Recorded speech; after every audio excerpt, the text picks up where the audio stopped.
Hello everybody and welcome to another episode of No Orientation Programming. I'm Joe and today we will code in the most beautiful language ever, C++.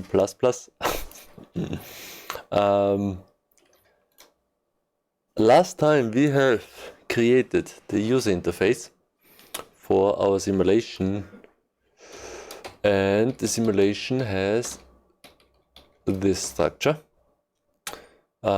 On the PC we have a visualizing process and a signal generating process. And one moment.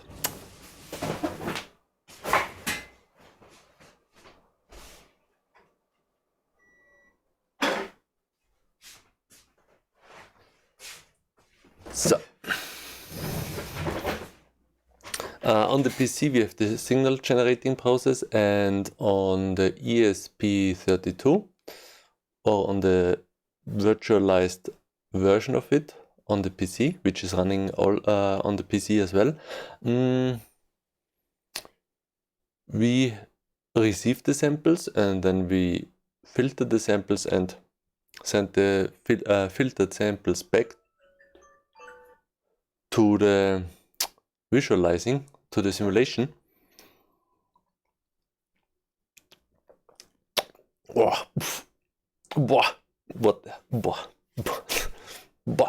That's a strange wine. What the hell? Okay.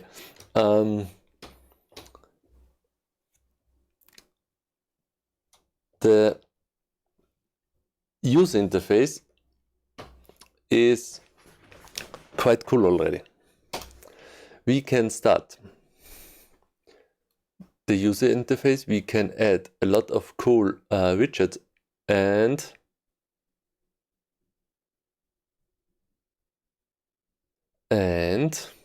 we can start a second user interface.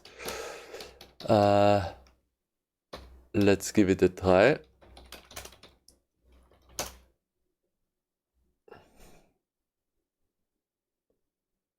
Come on. So now we have two interfaces.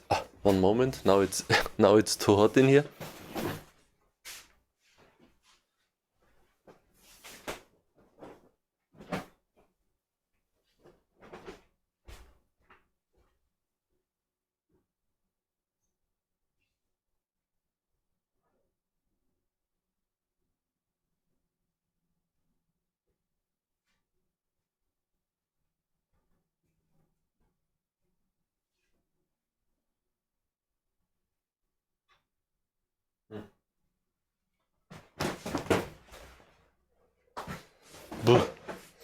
So at first it was too cold, now it's too warm. We can start two user interface processes, and it's quite cool because we may want to print something chart-like, and on the second screen we want to print something. It should be supported in the future, some OpenGL stuff. So the code allows us to start just a second user interface, which is called sim user interacting in this case, but we can start different ones as well, and we will do that today because we have to check something very important. At first glance this looks quite promising because we can write something in here and we can interact with the widgets, and on the other hand this is works as well, but there may be a culprit and we have to check if everything is fine. So yes, at first we have to create a second concrete UI, and we call this, and we have a new script for it, which is called CPP animating, and this animating process is, let's call it dummy animating. So now we have a new process called dummy animating, and we have to add this in the Mason file, of course, dummy animating. Now we should be able to compile this thing.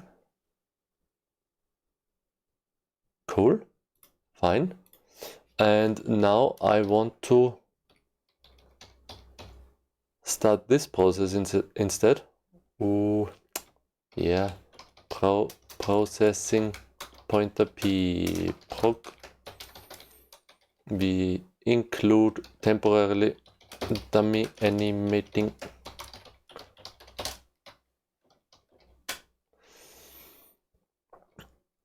And we create the dummy animating process,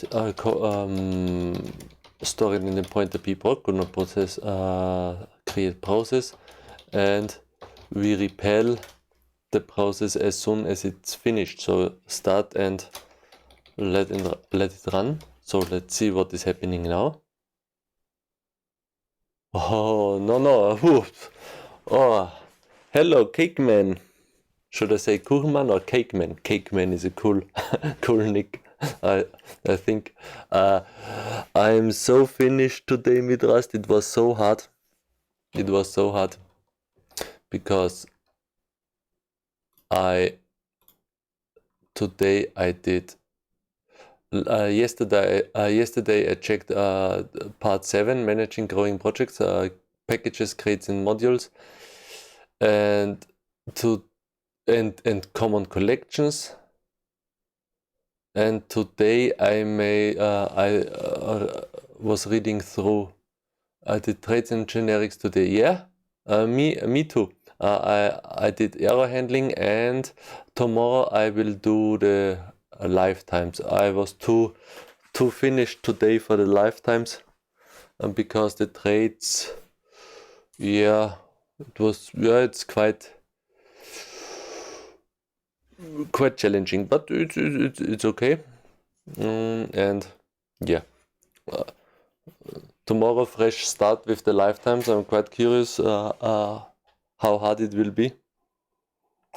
And then going step by step through all the remaining sections. Yeah, lifetimes is hard at first, but makes sense in with the 3 rules. I will see tomorrow. Today we will code in the most beautiful language ever created, C++. And I have created a script which can create a template user interface which has the basic structure of a simulation user interface. And today I want to check 2 things.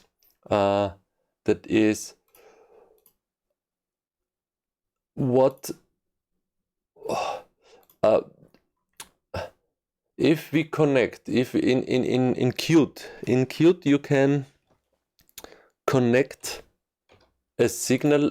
In Qt they have a certain pattern which is called the signal and slot pattern. For example, if I press on the button, this button is emitting a certain signal. It's called a signal, like an event. If I press on the button, then it emits an event, and on this event I can connect a consumer function which is called a slot. It's like a function pointer, and then this function gets executed. And it is very, very important that when I connect a certain widget to a certain slot, then this slot should be executed in the same thread as in which the process is running. So signal kind of like debug signals. No, it's just essentially it's more like an observer pattern. If you know an observer pattern, it's essentially just a callback function. It's more in this direction of a callback function, but the C++ version of it, and kind of more generic and more flexible than the observer pattern. The observer pattern A listener and event, yes. So the observer pattern has one drawback. For example, we have a subject which we want to check, and we have an observer, and the observer attaches itself. So the observer is attached to the subject, and then at some point the subject is creating some event and is notifying all of the observers. But the granularity is not is too big. It's if you get only the notification that that a certain subject has changed in the update function. So the observer has an update function and has a pointer of the subject which made the update. So we have a whole the complete object as sender of the update, but we don't know what happened. And the signal and slot system in Qt is going further because you can connect single functions to it. I'm not only getting the update of a button, but I get the event that the button press has happened. So you subscribe to the subject, and when it changes, you react. Yes, you subscribe to the subject, and when it changes, the observer reacts. Yes, the observer gets notified by the subject in the observer pattern. That's a design pattern which has this behavior, and the signal and slot pattern, or do we have signals observer signal slot pattern? Maybe we find some signals and slots. Is a language construct introduced in Qt for communication between objects which make it easy to implement the observer pattern while avoiding boilerplate code. The concept is that GUI widgets and other objects can send signals containing event information which can be received by other objects. Yes, for example, let's make an example. In the file animating process, if we create a slider, then we want to automatically update the label for it. So if this thing changes, then the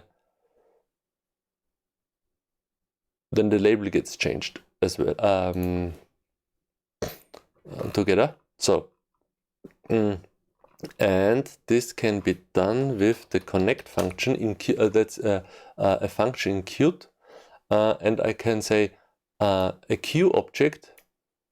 We make a queue object connection from the slider. This is the pointer of the slider, and then this is the pointer to the member function of a QSlider object class. So with these two information, that's a pointer to a member function. If you have a normal function pointer, then you just need the pointer to the function. But if you have a member function, then you need the pointer to the function, and you need the pointer for the object calling the function. And then we connect this thing to ourselves, to the function slider updated. And in the function slider, this is called the signal. Value changed is called the signal in this case. And the slider update is called the slot function. And the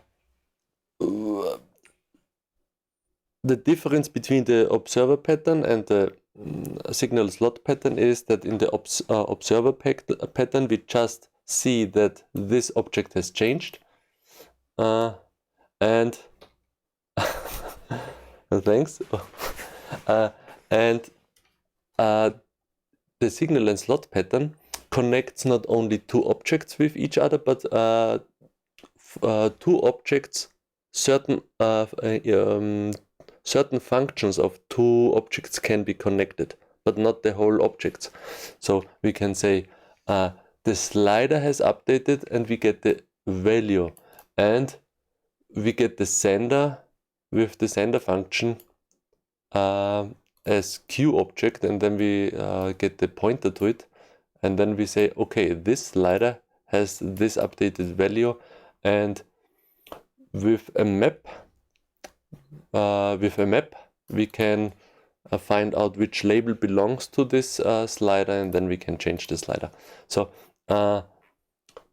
and that's the very important point.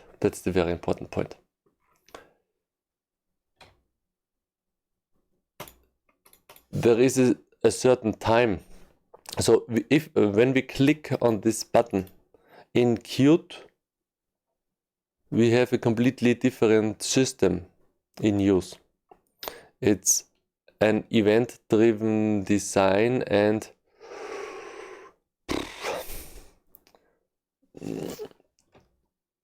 for example, you create, let's see, in the Qt for beginners, the hello world of Qt looks like that.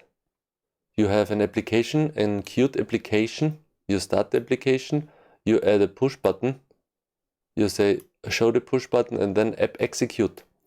And the app execute function goes in an event loop. But this loop is, I think it is blocking, and it only reacts as soon as we push the button. And you can create other threads, and you can move objects, Qt objects, to another thread. And then the event queue, as soon as I click on this button, then an event is stored in the event queue, and this event main loop is processing the events.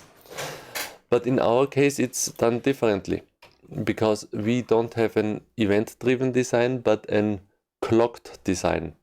We are polling all the time, no matter if something happens or not.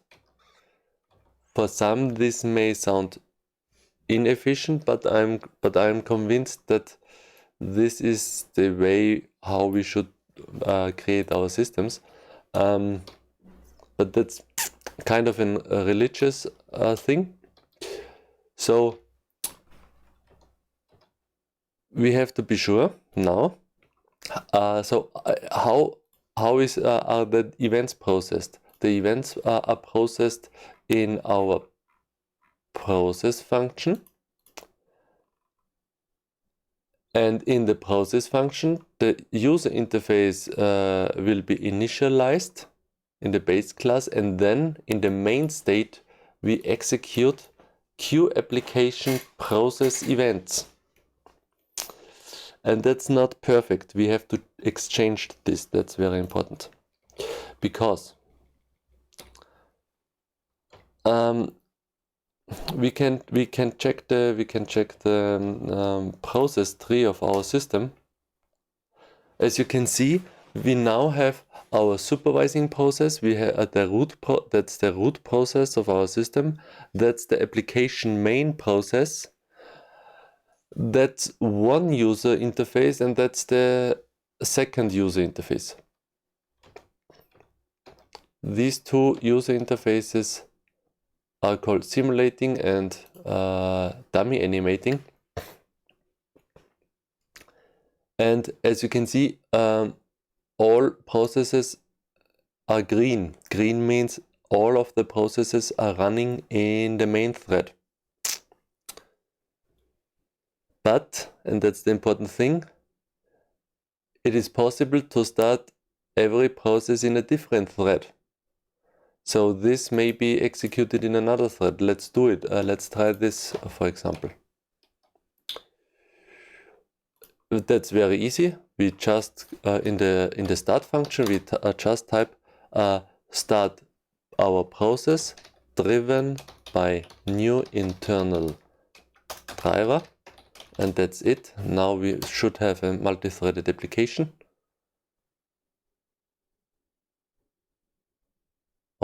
And as you can see, that's interesting. here we have okay, here we see the problem already, I think. Because cannot create children for a parent that is in a different thread. Oh, that's nice. That's nice.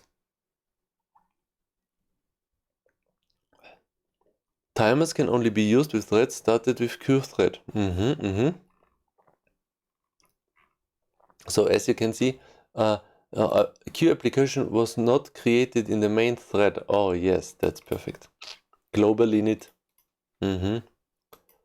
Ooh, Q application was not created in the main thread. Oh, that's interesting. Warning. Okay, that's just a warning. Interesting.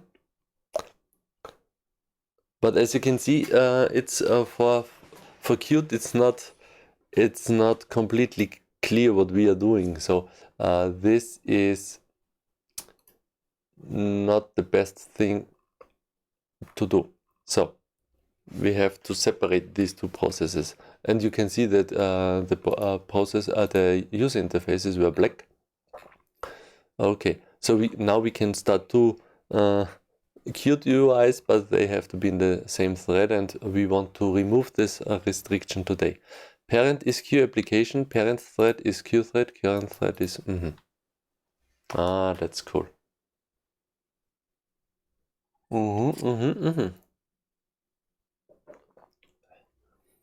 I spent my whole day searching for memory leak already.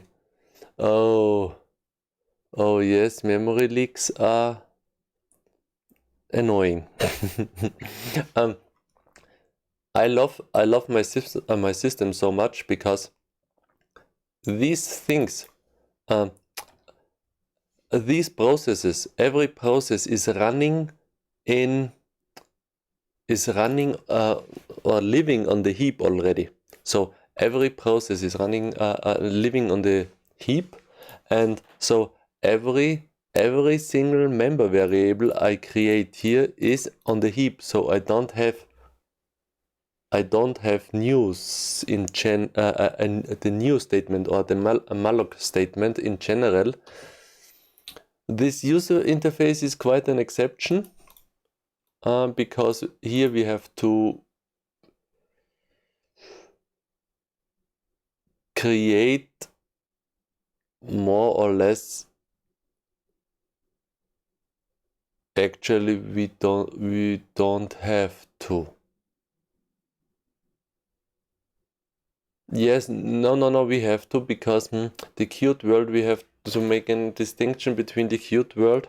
So this is the only code where I see a new again, but on every other area of the system, a member variable is on the heap already. So the class itself is on the heap, and the cool thing is that my class is tracked in the process is tracked on the task list. So I see what's going on all the time on the heap, and that's an indirect advantage of this structure, I think. But now let's check what happens if... Okay, so this is not working at the moment. This is not working. Finding memory leaks is quite annoying. Oh, so as you can see, we also have a board. So yes, step by step.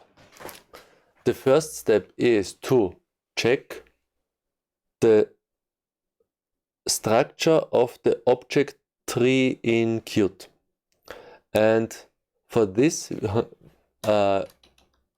we make a cool command. So as soon as we initialize the Qt framework, we say we have a new Q application. We register a global destructor, and here at this point we want to register a command. So we include the system commanding process, system commanding, And in the system commanding we can, I've forgotten, let's check, main audio processing, reg, or command register, and we want to register a static function.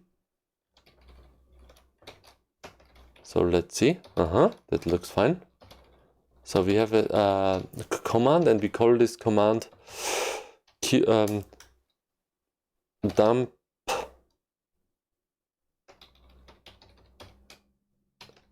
Qt UI. This is the group is called Qt UI. As soon as we are using user interface processes, we have a new command, and dump Qt object dump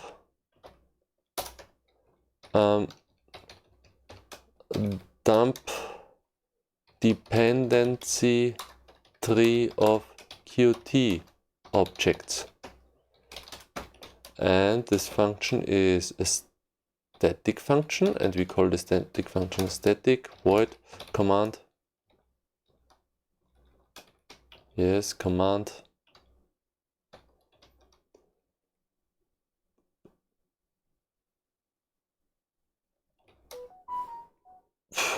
Oh, that was command Qt object dump. Yeah, okay. Oh, we need the right signature. Fine. So that's cool. Oh, nice. So let's see. File animating. Perfect. And again, file animating function command Qt object dump dependency tree of Qt objects, Qt UI. And in this function we say Q object dump objects, I think it's called. Let's see. Qt dump objects. In the Q object class, I think there is some dump function. Dump. Oh, come on. Q object class tree of children. Dump object tree. Yes, this is the function dump object tree. It's a static function, and I think this is it. That looks cool. So let's check it. Check this out. Cannot call member function without object.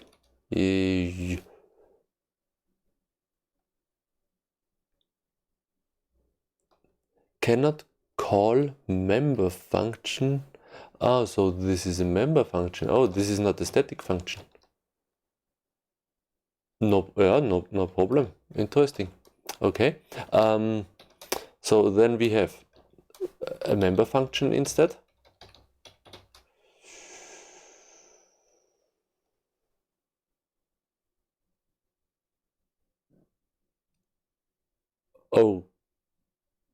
Okay.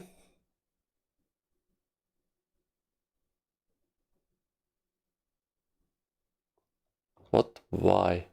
Okay. Yes.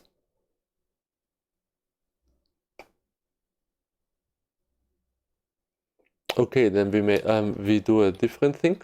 Does every Qt object inherit that? Yes. That's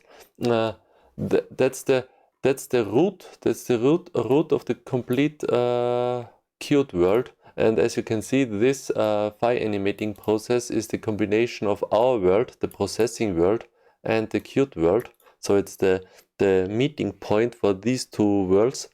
And every the reason why we are inheriting from Q object, because we can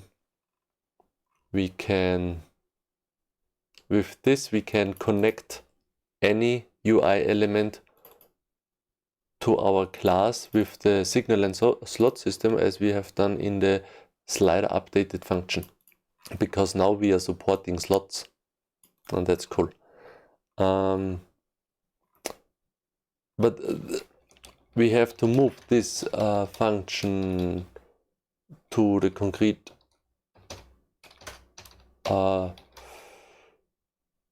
processes. So this means command simdump. Let's call this simdump for now, just for testing. So series add, we have this command, and now we execute. This is a member function, this is not a static function, so we have to execute it like that. It's a member function. So okay, so we have to remove this, and the registration of the command is should be here now, and this is done. At this point we say, let's call this simdump then, just for Qt simdump, dump dependency tree of simulation. So let's check this out. Hopefully this is working. You should have a look there. This seems to be the solution to everything. Nice try. Nice try.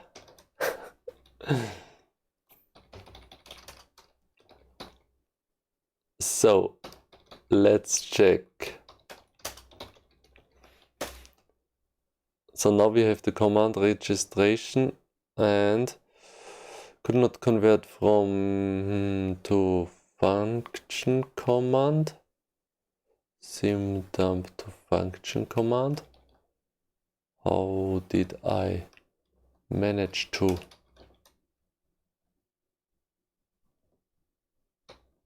register this?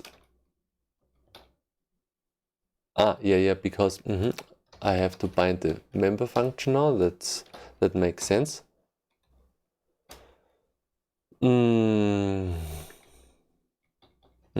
Like this. Perfect. Now it should compile, hopefully.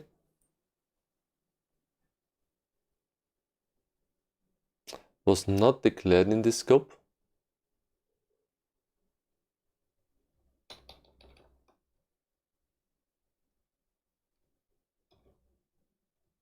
File animating should have QObject. We don't have QObject, that's strange, but okay.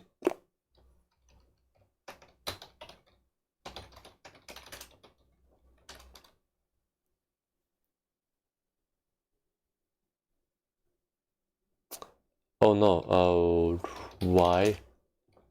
I executed this function already, so somehow it must work. So let's see. QObject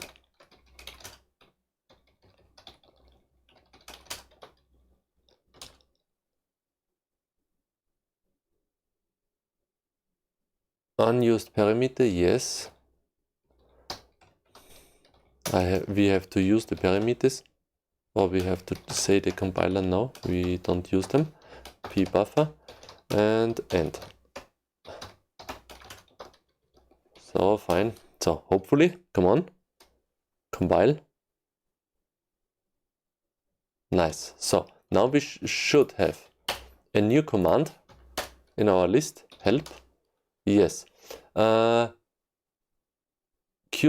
simdump. Dump dependency tree. Let's check out the log, but it's not printed through the log, I think. Let's try Qt simdump. Yes, now we should have a dump here. The dump seems to be quite short.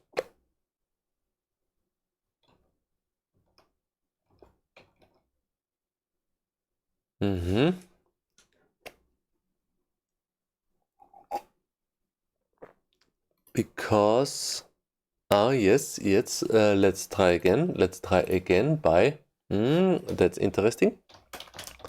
Let's disable this user interface and then let's check again. Oh, come on, unused variable now. Makes sense, but it's annoying. Void pproc. But it's very important because it cleans up the code. So now let's check again. Now we only have one process.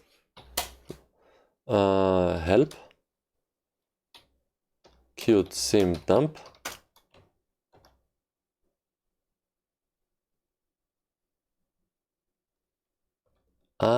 Yes, I understand, because makes sense.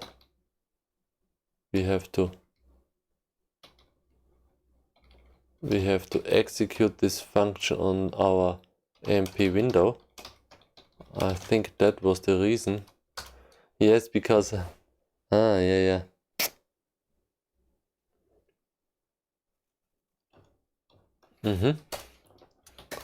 So let's see. We can just press H for the help and then Qt.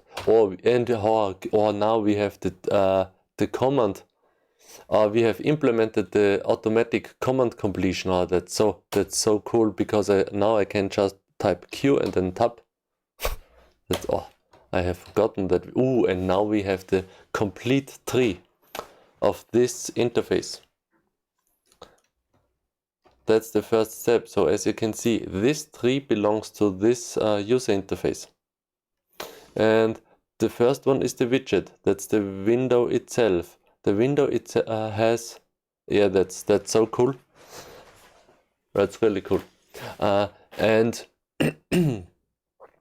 and now I want to have the same thing with. I think we should be able to enable the second user interface as well, and this shouldn't make any difference actually. I was just confused. Hello, Banana Bear.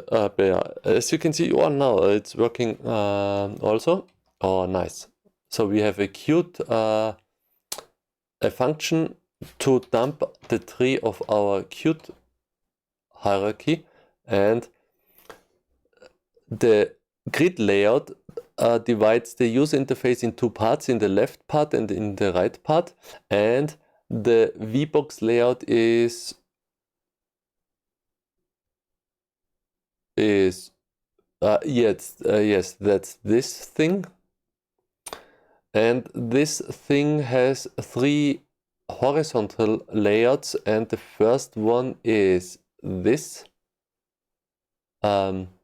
this label and this checkbox. The second one should be this label, and this. These three elements are actually three labels, and in between we have a stretching element. Oh yes, or a cake. That would be fine. And so this is the whole stuff, and we have a lot of frames and sliders and progress bars and stuff, and that's quite cool. But it's now we want to have the same thing for our dummy animating process. So we can compare. Aber erst wenn Nägel. Okay, then we don't have any cake anytime soon.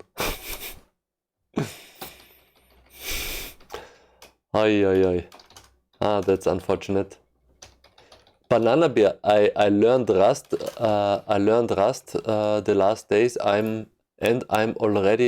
have already finished half of the complete book. So I'm able to code Rust a little bit already. It's not the prettiest language, but it's possible to write something, at least. Okay, so here we have the same thing, and I'm still not convinced. I think C++ is more beautiful. So all dogs actually can learn new tricks. Wow. I don't know. Qt sim dump, Qt dummy dump, and we call this. Oh, we need a function declaration, of course. Here it's called sim dump, and here we call it dummy dump. I will convince him. The problem is I showed him my code, that's why he is scared of us. No. Your code was actually very cool.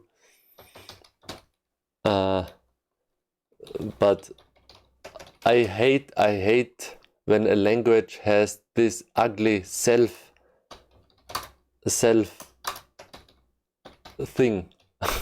Self dot member.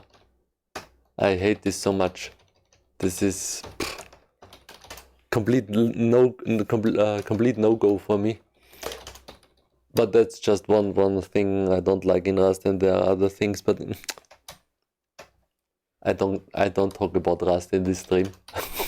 I'm quite curious. I'm happy to learn this new language because I want to see what is the difference between. Are you two working together in real life? Yeah, a lot of languages have this now. They call itself or this. Yes. We are working together, Banana Bear. And Cake Man has a lot of power. I've seen him coding. He's a good guy. I don't have that much power anymore, and my structure has fulfilled its purpose, and the purpose was to make me dumber. Now I'm dumber as before. See you later. So we have a function called dummy dump, and dump dependency tree of dummy UI. So now we have a second command, and now we should be able to print both trees. Yes, because I have to include. See, I'm not able to include stuff.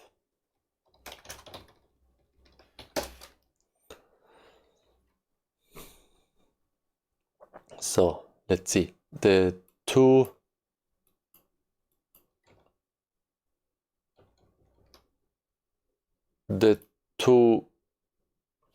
Now we have two UI processes, and now we should have two commands registered. The first one is the Qt sim dump. Oh, I love this autocompletion so much. Oh, that's so cool. So we have complete control over our application at any time, and that's so fine. And now we dumped the tree of the second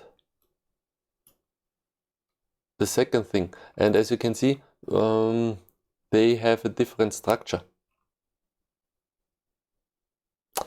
And now I want to do something else. I want to simplify this structure.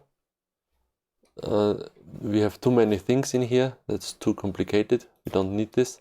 If I press Control C, then the whole application gets shut down in a controlled way. I'm quite curious how the new application will shut down. The current application, I shouldn't talk about it, but the current application is okay. So okay, two more commands for each process. We have a dump commando, and we will add a widget add command.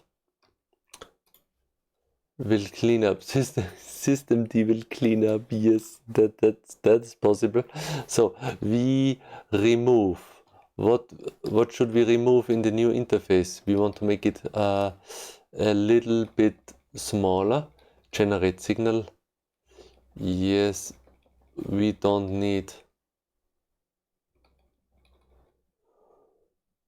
If 0, yes, let's add line, add slider, and if this should make it a lot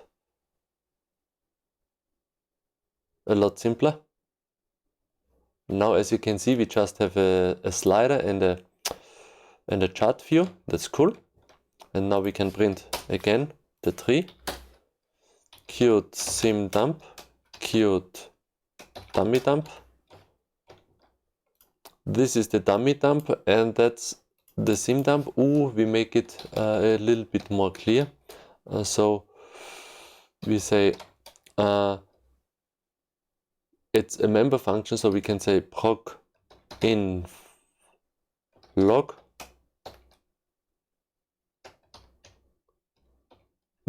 we say simulation dump, and the same thing for dummy dump. Dummy dump. Perfect. So next step is to create another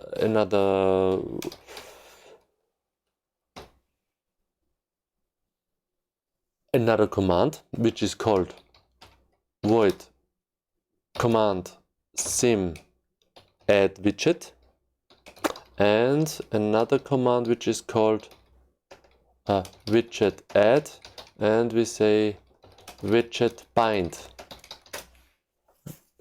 We create the widget and then we bind the widget later. So we have a sim dump, then we have a sim widget add and a sim widget bind. Nice.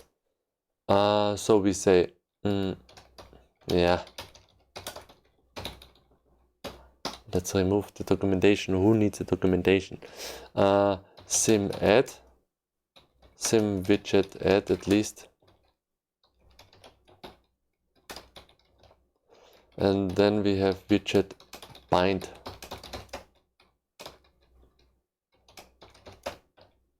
Okay, that's cool. So, and in the widget add function, we create the widget.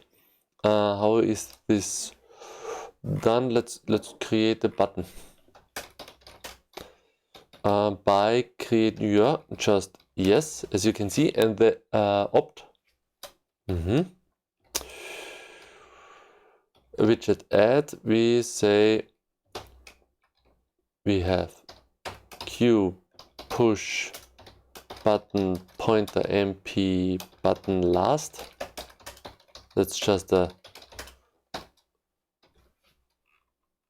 temporary help for our mission.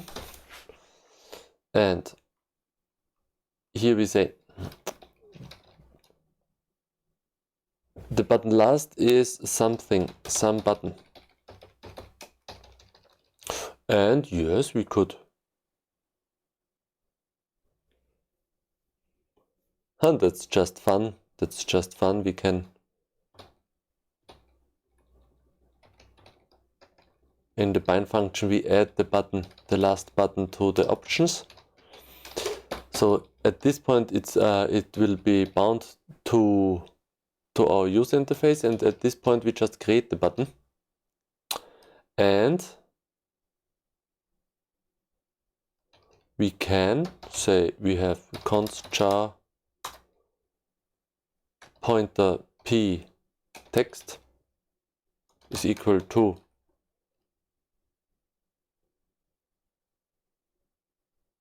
debug button, or just debug. And usually we take your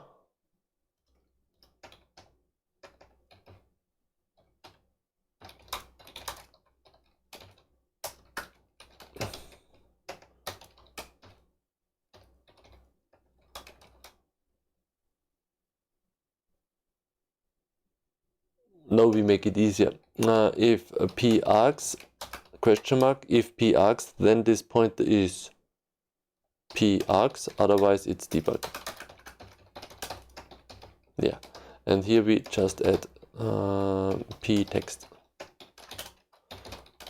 Yeah, that's fine. Okay, now these two functions should be, yeah, let's test the first one. Qt sim widget add, Qt command sim widget add, command sim widget bind Qt UI. Okay, let's see what is happening now. Maybe it's not compiling. Oh, yes, because unused parameters.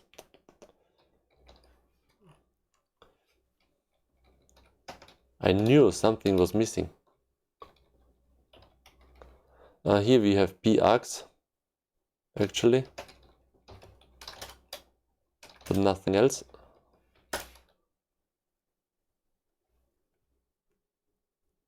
Now we should be able to create the button. So we have only the slider and the label at the moment.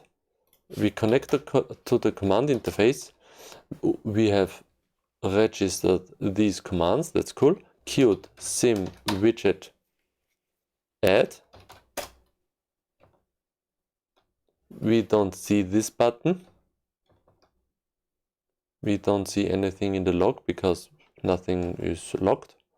But now we should be able to have a nice day, Cake Man. Hope to see you soon on the work. Qt sim widget bind, and now we should see it. Yes, save. Here we have the debug button. Oh, that's cool. Oh, that's so cool. What happens if we make a second bind? Nothing is happening, but we can add another button. Let's say test and bind it. Oh, now we have a test button. Wow, that's so cool. Now we can change our interface during lifetime. That's so cool.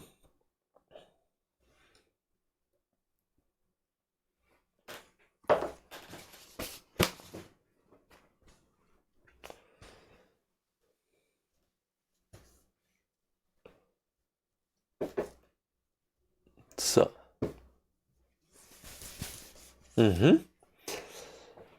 okay, that's fine. Now let's try to dump Qt sim widget dump.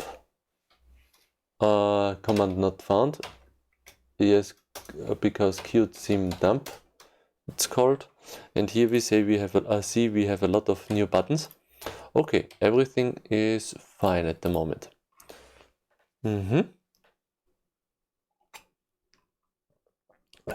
Okay. So now I want to see what kind of information is usually printed on the right side. That's quite important. And we will check the source of the Qt base, and this function is called dump object tree.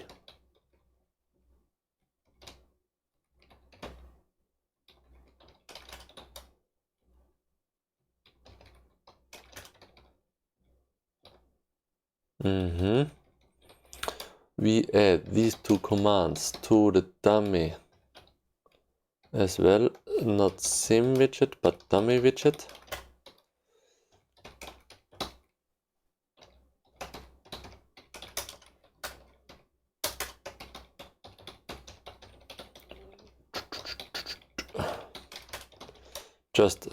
Just the same functions, widget add.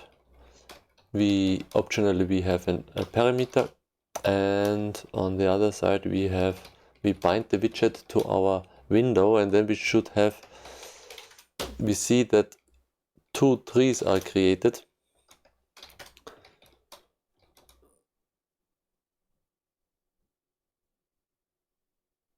Yeah, that's fine.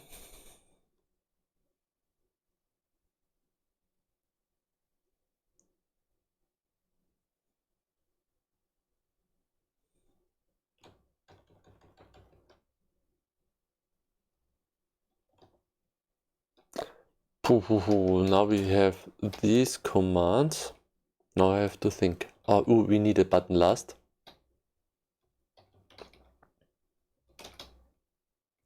Member functions, member variables, and this button last must be initialized in any case.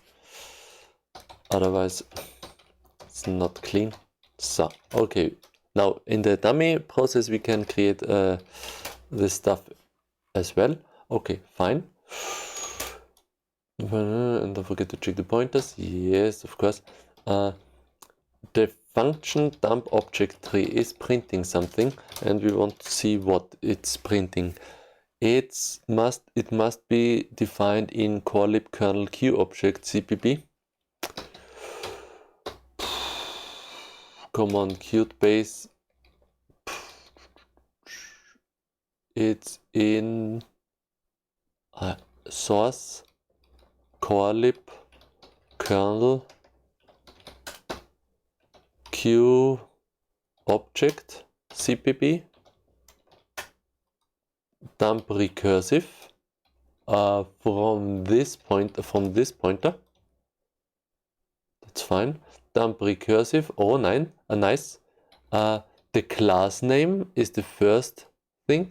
Then printable object name. Oh yes, the class name, and we have an object name. That's cool. So now we can name our objects. This means we must have a function that is called setName or something. Object name. And how can we set this name? There must be a function. Come on, set name. Q object set name.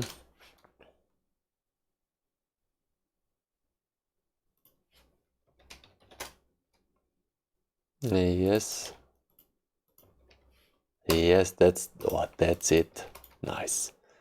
Mwah. So now for this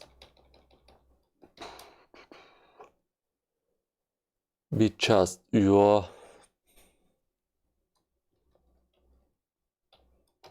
is the name allowed to have spaces?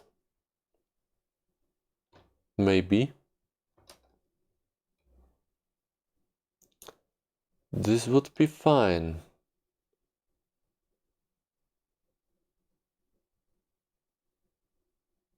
Because if we have a label, then we can add this information to our object, and then we see it in the dump. For the moment, we just add this to we have if not mp button last, then return. Otherwise, mp button last set object name p text.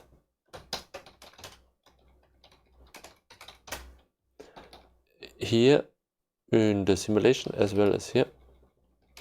Yep, nice. Okay, perfect. So let's see.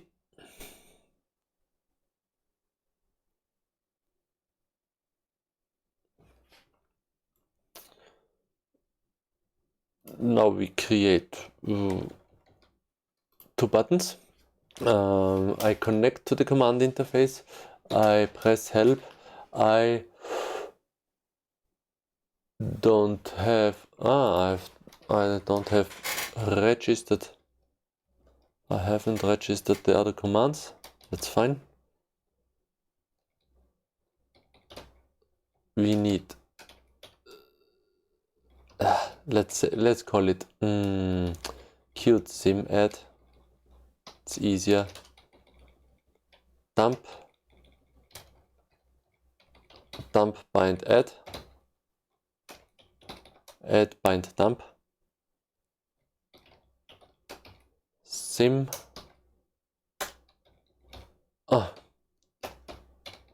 dummy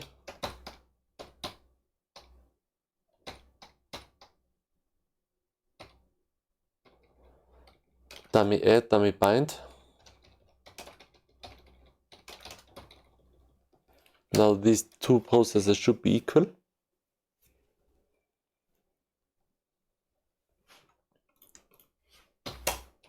Okay, so now we have all 6 commands. Let's say Qt dummy dump, Qt sim dump.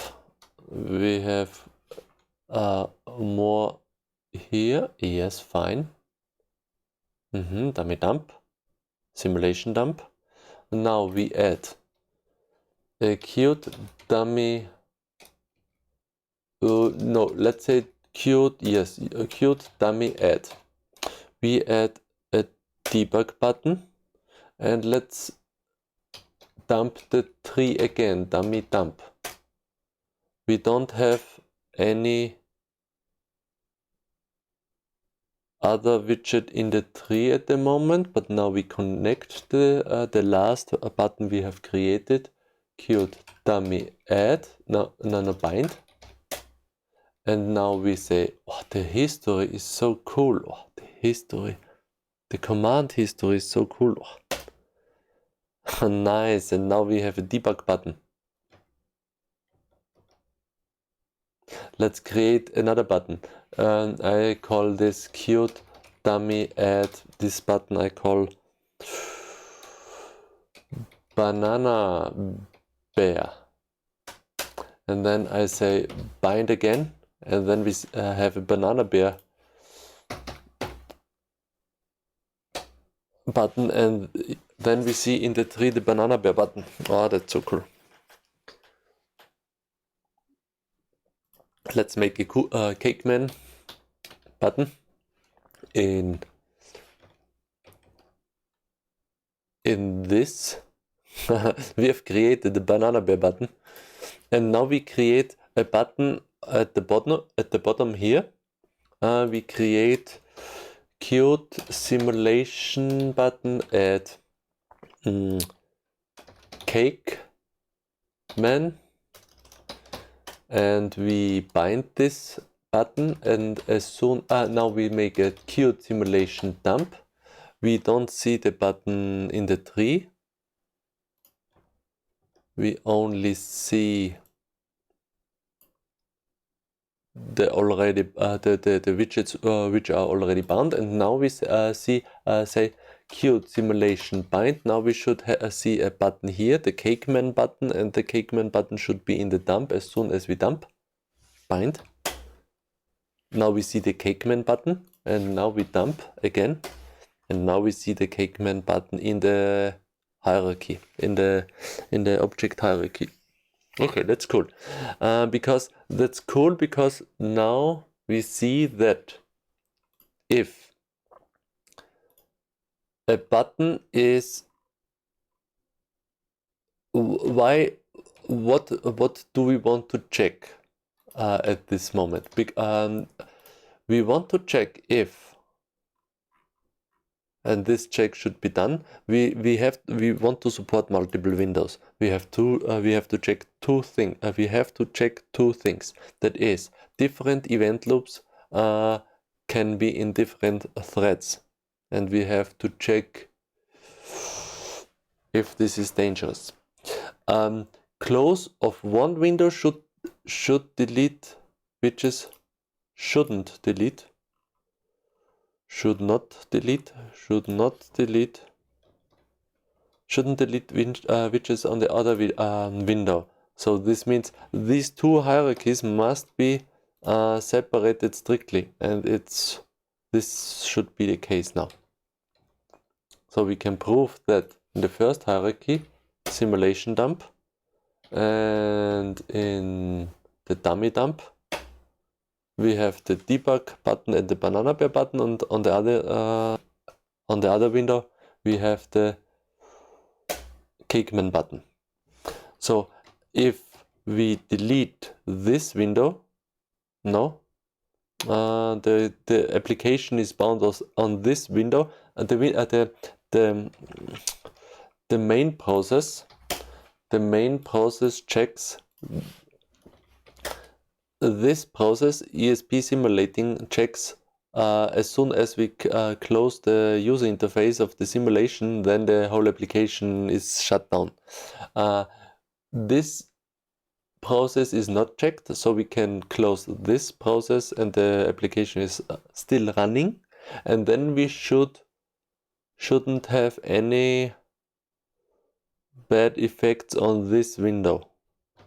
So if we close this process, then this process is in the finished state, and because it is repelled as soon as it's finished, it should be cleared out in the process tree. It shouldn't reside in the process tree and be a zombie process, but it's detached already, so let's close it. Perfect. Finished and removed. Mwah. And as you can see, the application is still running. We didn't close anything from the other window. That's cool, because we have two distinct hierarchies. Now we print the tree of the simulation, and it should be the same. Yes. So everything is fine. As soon as we close this window, the whole application gets shut down and the connection is closed. So everything is finished. Connection closed. Connection closed. And the whole application was shut down completely. Okay, yeah, perfect. Nice. Oh, that's nice. Okay. That's fine. But now we have to check how we can create this second user interface in a different thread, because now we execute this process function. We execute this process event function and cyclically in our main state for every user interface. And that's bad because it's application wide, and we shouldn't do that. That's very bad. At first, let's check something else. I want to have two clock domains, and the next step is to create a different clock domain. Usually, if we create a process in a new thread, then we have sleep. We have a clock of 2 milliseconds. It's quite fast, and the main process is slower. It has 20 milliseconds at the moment, and I want to increase this value to 2000. And if we do that, then we have a quite slow application, and that's fine. That's fine for me. So as you can see, it's every time it has a clock, it's doing something. And now it's very slow. 1, 2, and 3. Now it makes a global init. And now it's starting the application. Now it updated the application. So now when I press the button gets repainted, but only I press button down. And as you can see, the repainting is done only every 2 seconds. If I press up, then it can have a delay now up to 2 seconds. Sometimes it's faster, and sometimes it's 2 seconds. Perfect. That's cool. So now if I press the slider, then it has a delay of 2 seconds. So this is how it's working. And I want to, now I want to create, now the shutdown is done in 2 seconds as well. So every 2 seconds now the application is slowly destroyed. So it's like a strangulation of the application. It's dying very slowly. So, but as you can see, just a few cycles and we are shut down, so it's quite cool. This can take longer depending on how big the system is and if we have external stuff to do in the, if we have to external communication in the shutdown sequences. But this system is small. Okay, so let's see. The Qt application must be created in the main thread.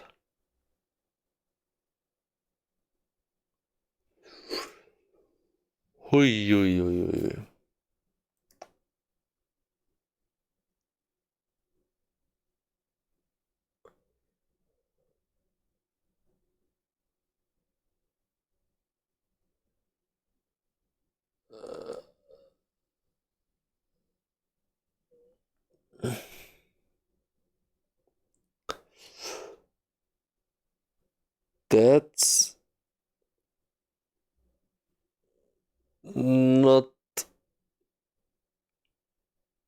That's not the best thing. Hui.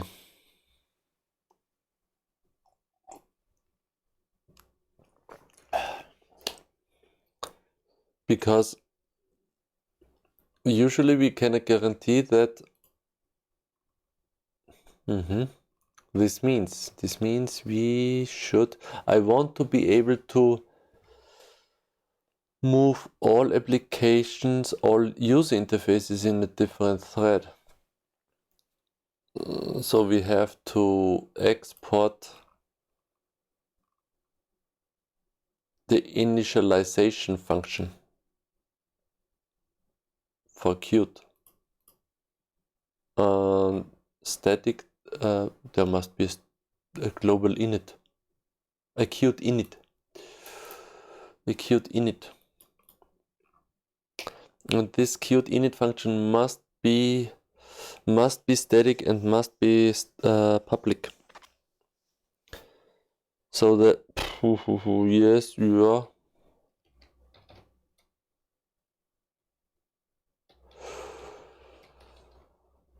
That's okay. Static bool Qt init, why not?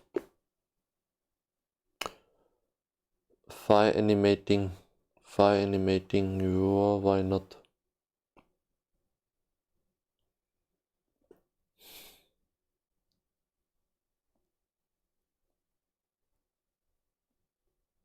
Actually, I don't want this thing to be in this case, I don't want this thing to be in the main namespace of fire animating.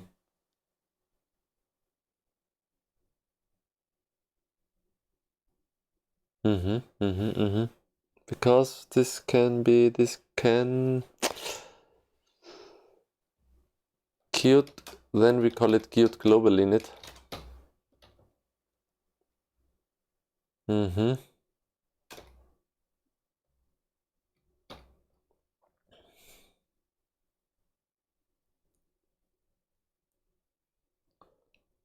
We remove the stuff from the namespace. Yeah. Okay.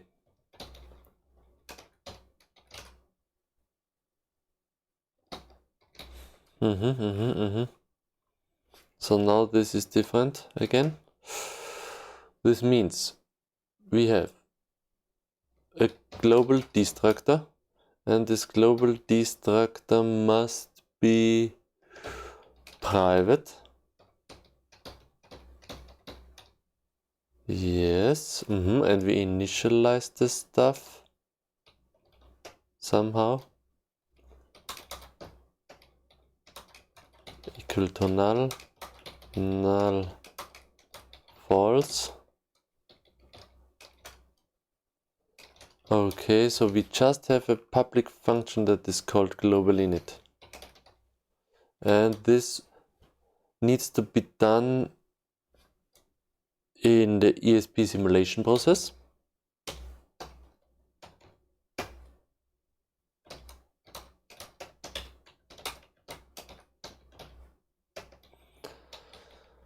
Could not initialize Qt, and we need a bool. Okay. Fine to me. Global init. Yeah, fine. Okay, global destruct is a static function now. Static functions, but we do not need this.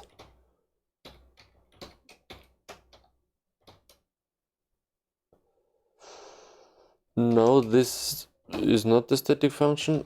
This is now we have to think differently, because it's not a static function of a class, but this is, so we have to remove this and then say it's static to make it private. Yes.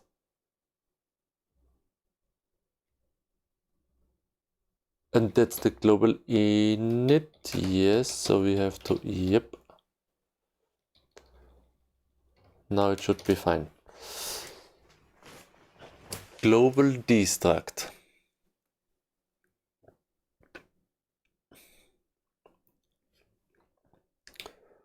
Global destruct.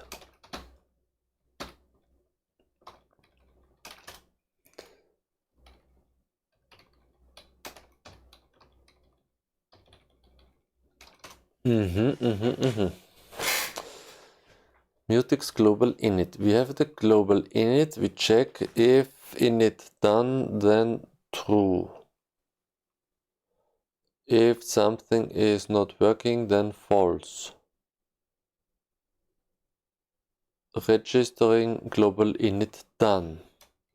Global init is a static private thing. Yes, and here we say if not global init done,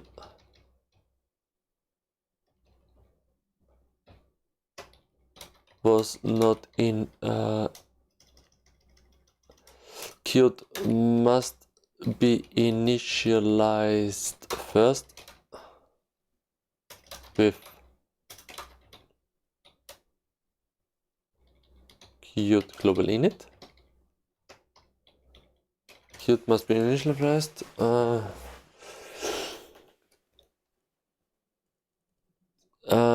Qt must be initialized in main thread first.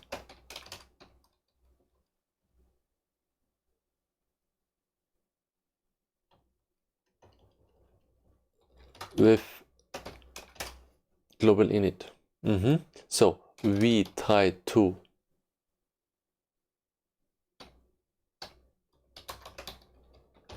skip this step at first to check if the process is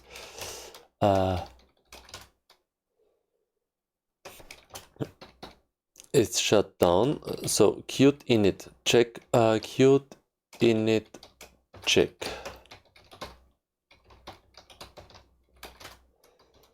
If not global init done, Qt must be initialized in the main thread first with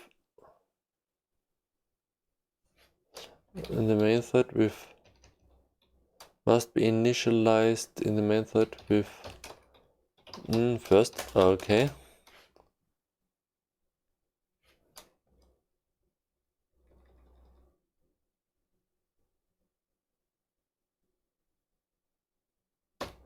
So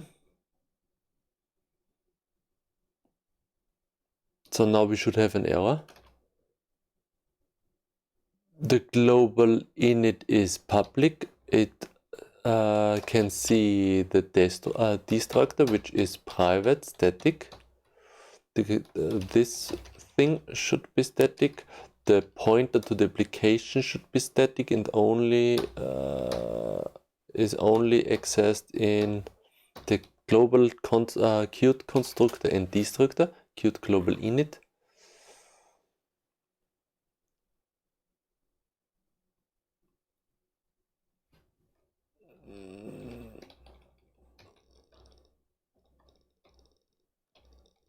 Global Qt init, Qt global init.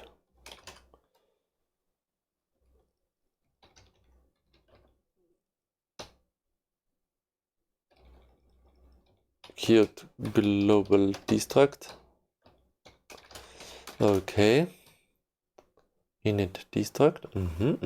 Yeah. Okay, so now we execute this thing. Hopefully it's compiling. Then we get a new round of line. Ooh, no matching function to call. Why? What is happening? Nothing matching function to call.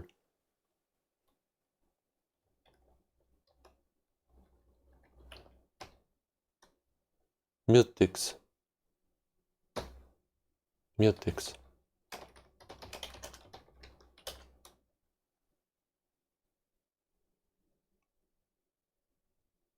Invalid use of this. Ooh, why do we need this pointer?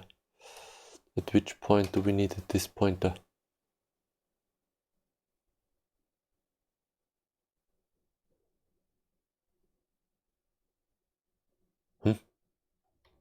What? In function Qt global init. Yes, because of course. We have the global destruct is debug log, and here we have the proc debug log, which is a different use case.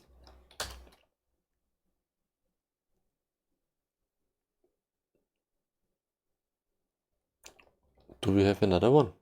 Yes, of course, error log.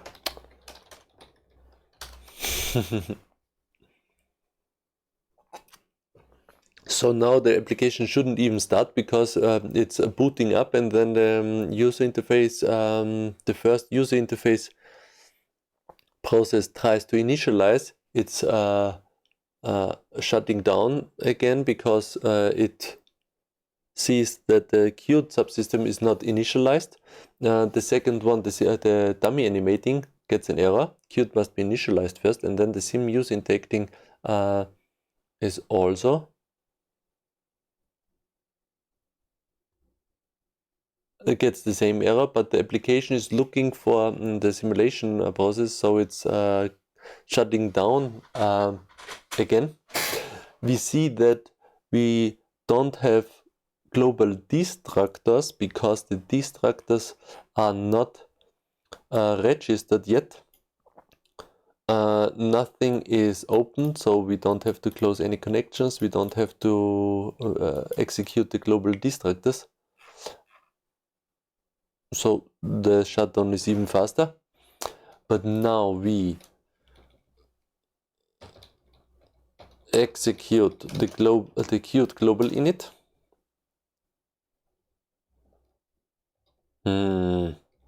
I missed the end if.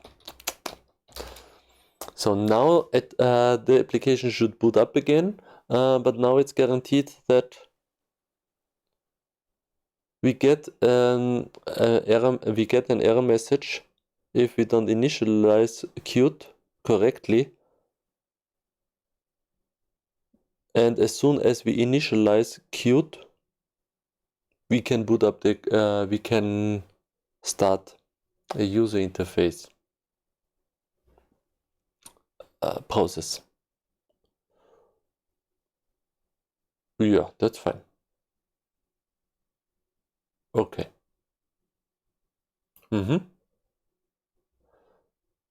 We close Qt window isn't visible anymore, shutting down, deleting Qt window, done, and the process is taking its action. Okay, fine. So the first thing is done. Now let's see what is happening. Now we don't get a warning anymore, because in any case we are able to, the Qt init is not bound to the processes anymore, the user interface processes, which can be started in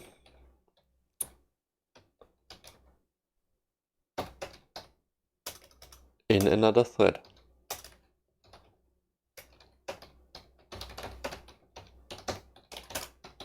So now we try again. Now we try to execute this again, but maybe it's not working still. So I think it's not it's definitely not working, but at least I don't want to see the warning anymore. This should be fixed. Yeah, that's cool. Something is booting up, but still not an, yes, the second one is, oh yes, oh now, oh, and now they asked, oh, that's cool. Actually, that's perfect. Oh, nice. Nice, nice, nice. Oh, ah, damn it.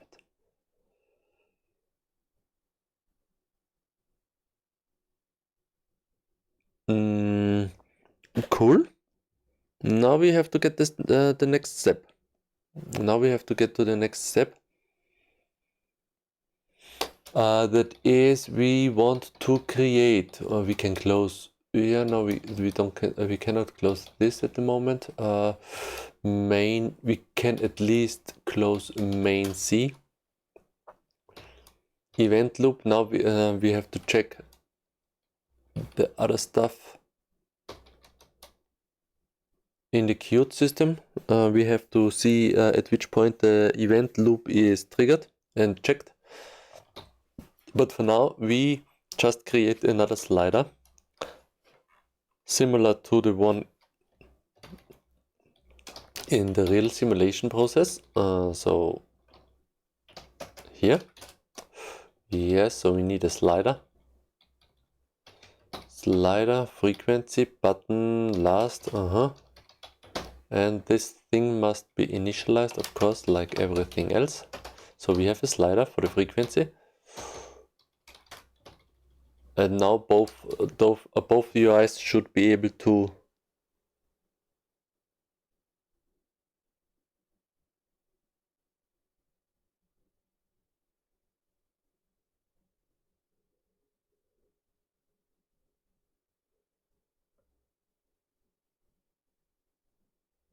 both applications should have a slider. And now it's interesting because now we can check our tree. Now we have two. Oh, that's interesting. Oh, that's ugly. That's ugly. Yeah, let's do it again. Let's add a stretch.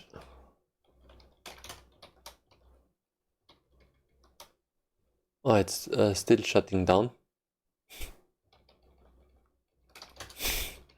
That's cool to see the slow motion shutdown. That's nice. Like I'm chilled shutting down.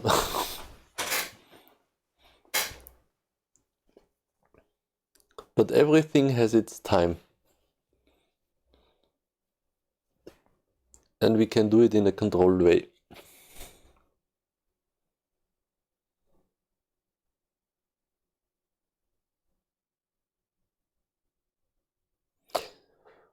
So the next step is to check if how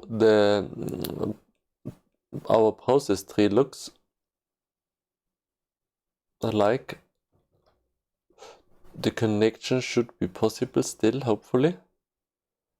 And then this thing should start everything, should initialize everything. Now it's taking quite a long time, but we can.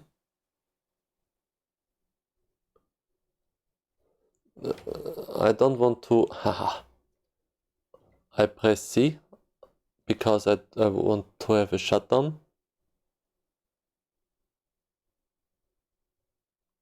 So that's interesting, because now we are creating the connection to the debugging process, and during this build up of the connection I must be able to shut down the application, and everything should behave like normally. At any point of the system state we should be able to make a clear shutdown. So this seems to be fine, but to at least we actually we only want to have a slow main application, but the debugging session should be normally fast. So we make a trick. We start our debugger in a new thread with a different clock domain, driven by new internal driver. Then theoretically we should be able to connect normally.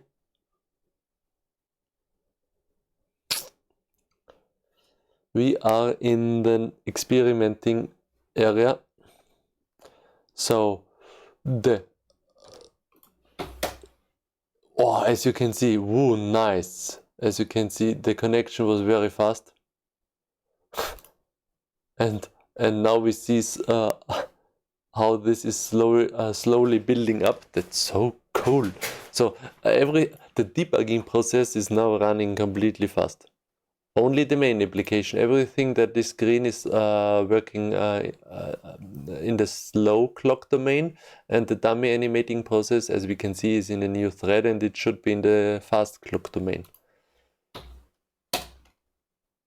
The whole subtree of the debugging process. I want to show you. I want to show you this. So in the supervising process, we disable the tree display set.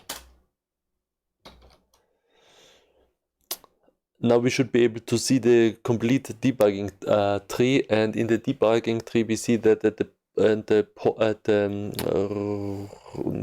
root process of the base process of the debugging,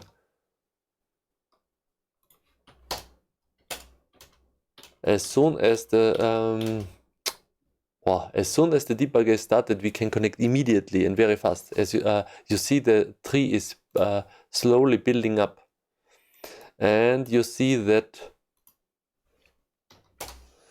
the root process is in the main thread, the system debugger is on another thread, and all these processes are in the same thread as the debugger, so we can connect immediately.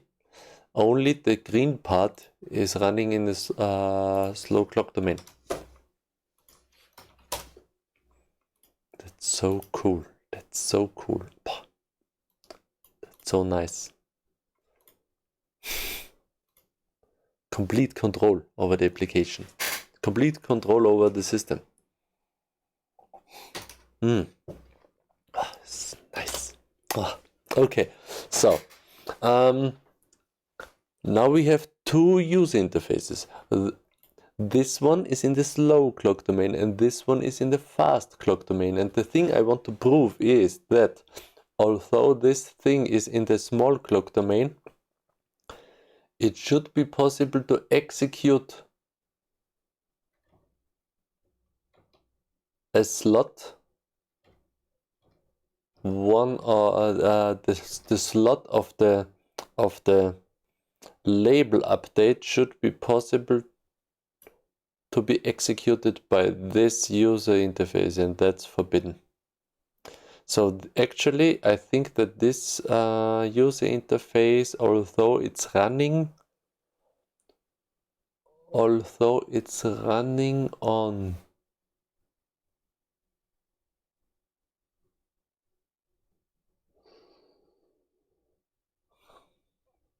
the slow clock domain, we can receive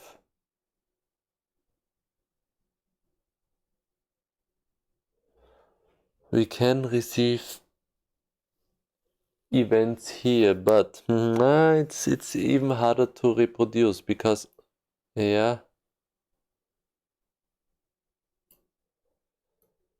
that's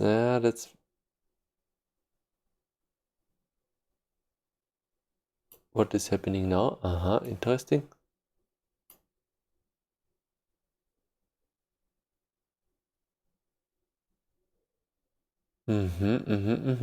Okay, the next step is to check which thread executed the slot of the slider update. And we must know the thread ID which created the slot. Okay.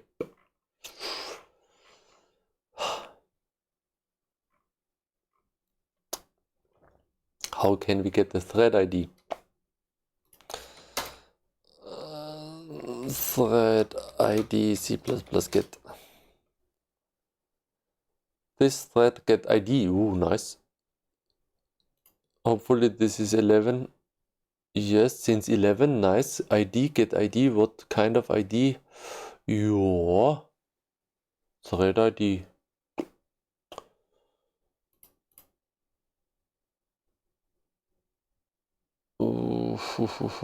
Yes, thread ID for C++, thread ID to string C++, auto, yeah, damn it. I thought it's going like this. Get ID, yeah, yeah, whatever, I don't care, just for testing. So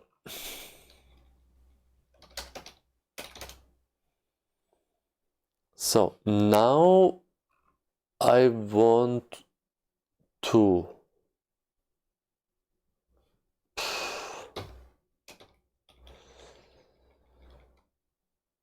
create std string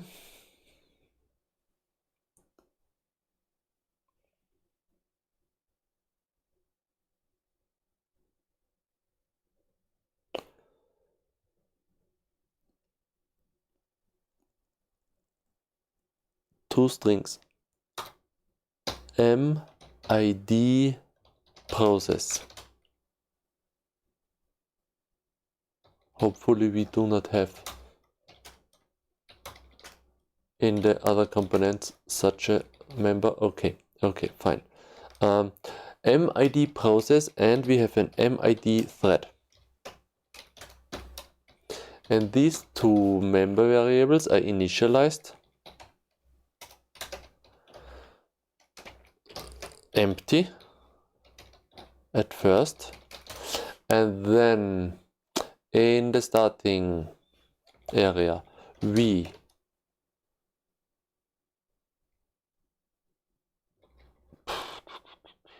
print the ID of our process, this pointer,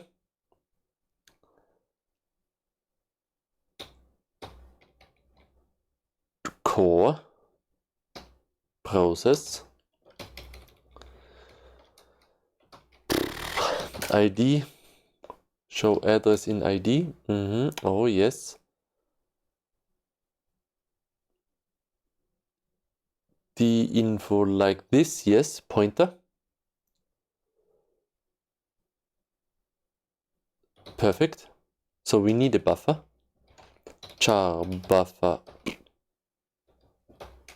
whatever, not important, sn print f buffer size of buffer pointer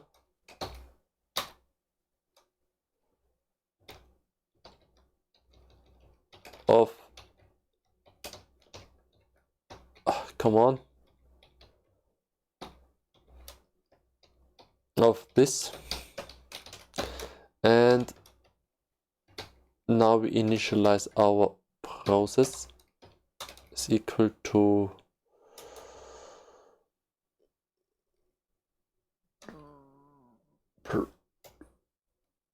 can we say equal buffer? Is this possible? At least let's show this thing. Yeah, ID process should be shown in the info. D info ID process ID tabulator. Oh yeah, tabulator process n c string. In the dummy as well.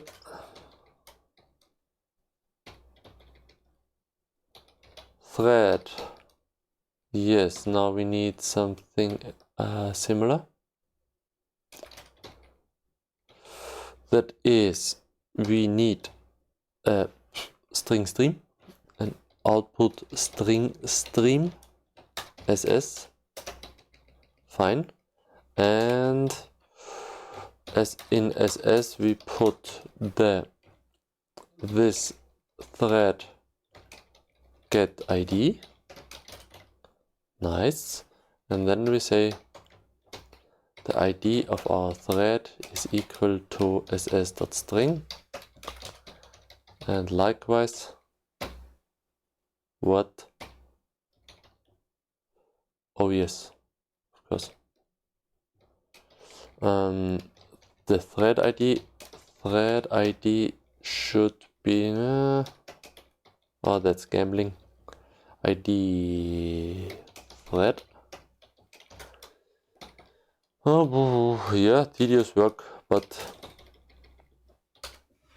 let's see what's happening. Oh, that's cool, and for the next part we will increase the time for a moment. ID proc is private. I knew that I have this thing. No, it's fine, of course we have to, and we can use the buffer label for the buff.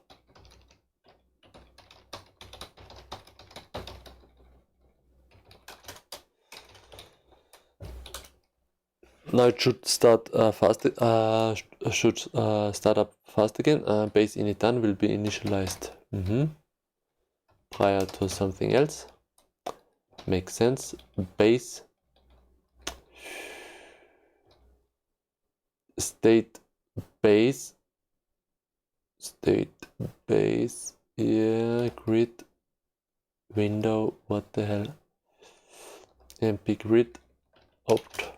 Yes, this thing should be initialized to 0 at least, I think. Grid.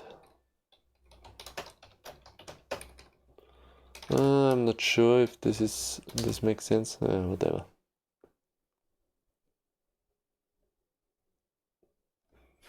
Seem to be working still. Okay, fine. And now let's check. Yes, oh nice, oh, gambling was right. So now we have 2 process IDs and 2 thread IDs. It's not the same.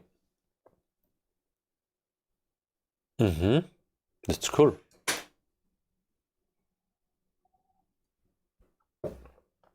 And now I want to, the next step is to show the slider update function should print should print these two values again.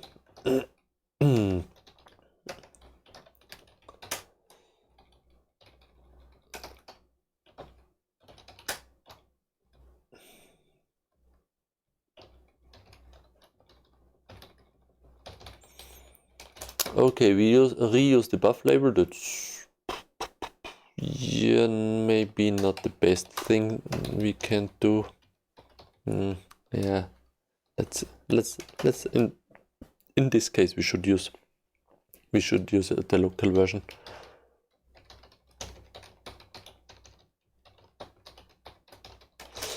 And we want to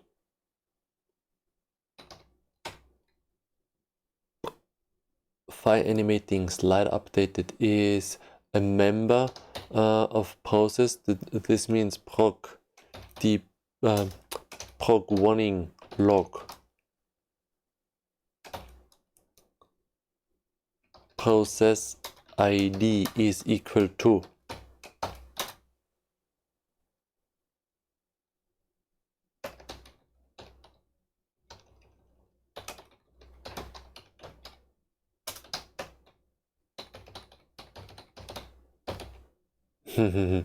perfect. And the thread ID is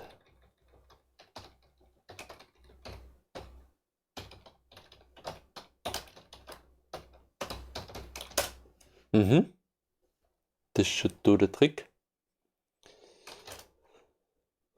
And of course we need a output stream ss. Hopefully this is, oh yeah, that's correct. Thread ID. So as soon as we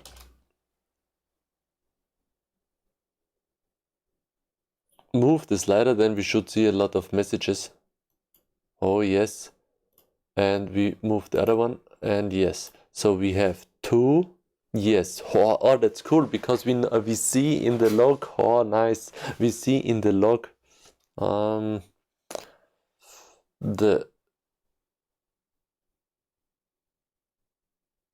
we can improve the output a little bit, but oh, that's so cool. That's so cool already. We give this thing one for the thread and one for the process. One for the thread and one for the process. Oh, that's so cool, because we see the origin. We see the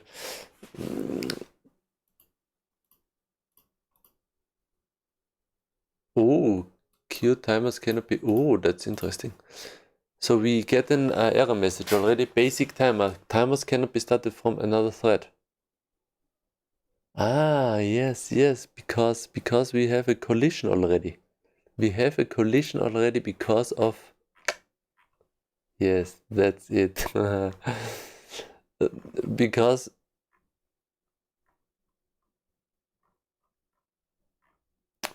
we are using this function. That's the problem.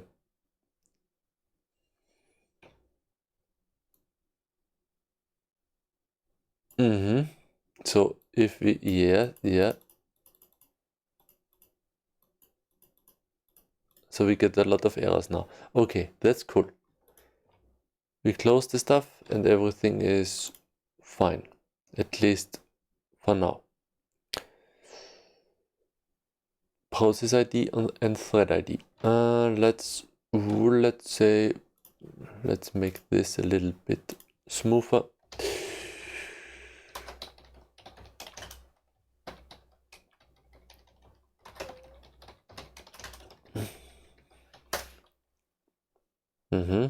Almost. We almost got to the point. As soon as we have fixed this thing, we can start any user interface without thinking about it. So that's cool. Nice. Closing stuff. Everything is closed. Okay. So now we have this thing, basic timer cannot be started from another thread. Now let's see what we can do instead. Instead of using process event. That's bad. Bad. We have to use something else. We have to understand how this thing is working, and yeah. So we want to see what is this thing actually doing. And this is executed in source core lib kernel Q core application, I think. Process events, yes.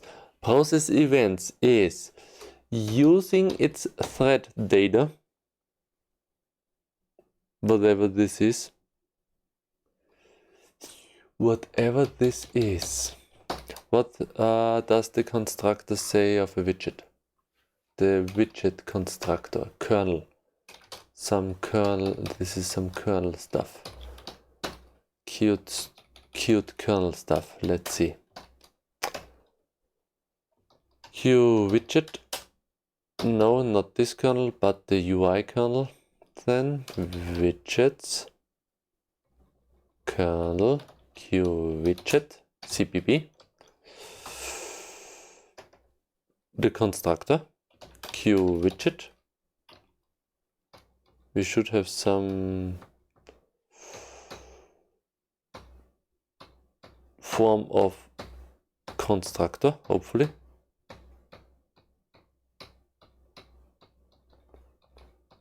Nah. Yes, that's it. So Q widget is doing what? We have, this is one. Which one are we using? Boah. I think we use, I don't know. Widget private, widget parent, internal. Then we will use this. The Q object is new. What the hell? What? Okay, that's a Q object, and this Q object is new widget private and paint device. Okay. At least we have this parent, and we initialize this thing somehow. So the init function widget private makes init. Yeah, parent widget, yes. So cannot parent a widget to itself, that makes sense. Cannot create widget without Q application, yes. If all widgets, then insert widget.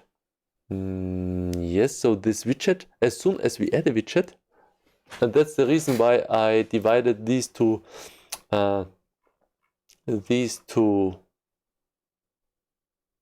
commands, because as soon as we add a widget, as soon as we create a widget, it gets added to the all widgets list in Qt.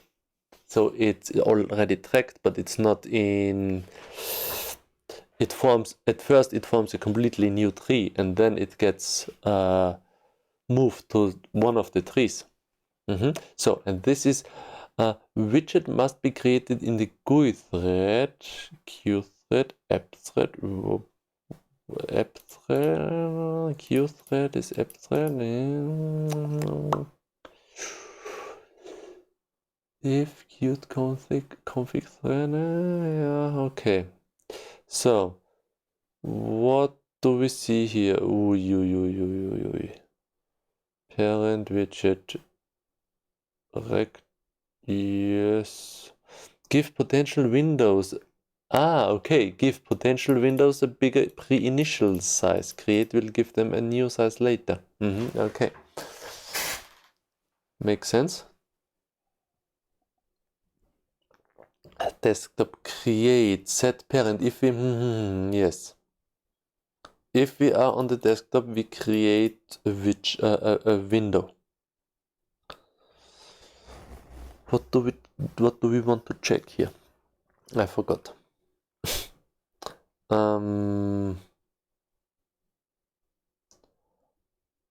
Q event. That's send event, Q core application, send event. What's the event? Yes, we created something, I think. That's the event, I guess. Polish request. Okay. So we get a new extra paint and engine. I think we create an event because we want to repaint the application, maybe. Set parent. We don't have a parent, but if we have, then fine. Here, I think this is interesting. The create function. What is Q? What is Q? What is Q? Q is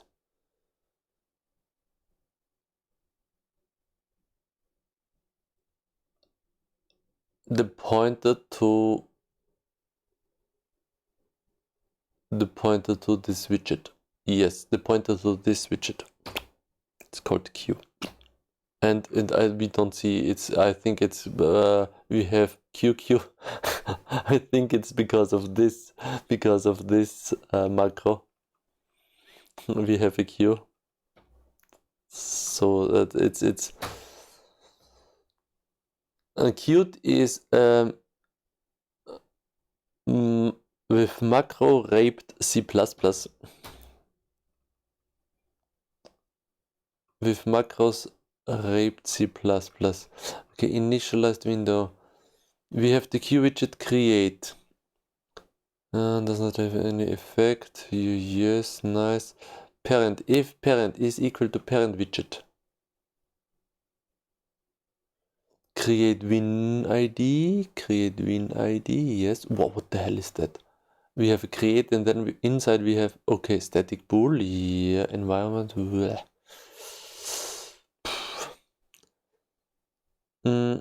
Decreate. What's the D? What's D? D is data of something. D is data of something. Okay, whatever. Is window and blah blah blah is not empty. Blah blah blah. Update frame struct. Okay, update system background file path. What I'm looking for is, okay, let's go from the other side. The core application is, yes, that's the reason. We have a certain thread. And for each thread, we process events. Actually, this process events is overloaded. So I think this is the entry point. And then we get the thread data of the current thread. And then we execute the data of this thread. We access the event dispatcher. Every thread has an event dispatcher.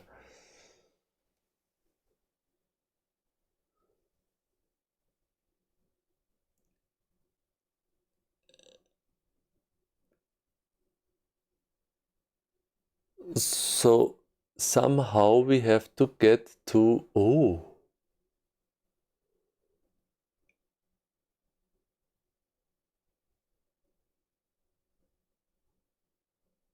but actually,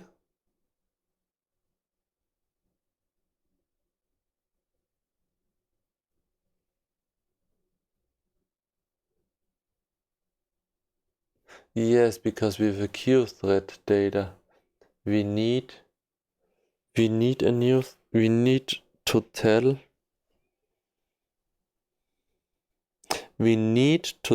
Qt that we have a new queue thread data.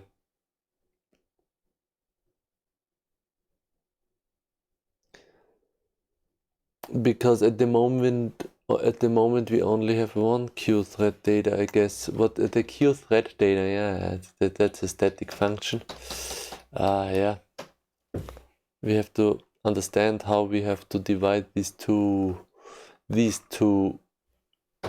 worlds.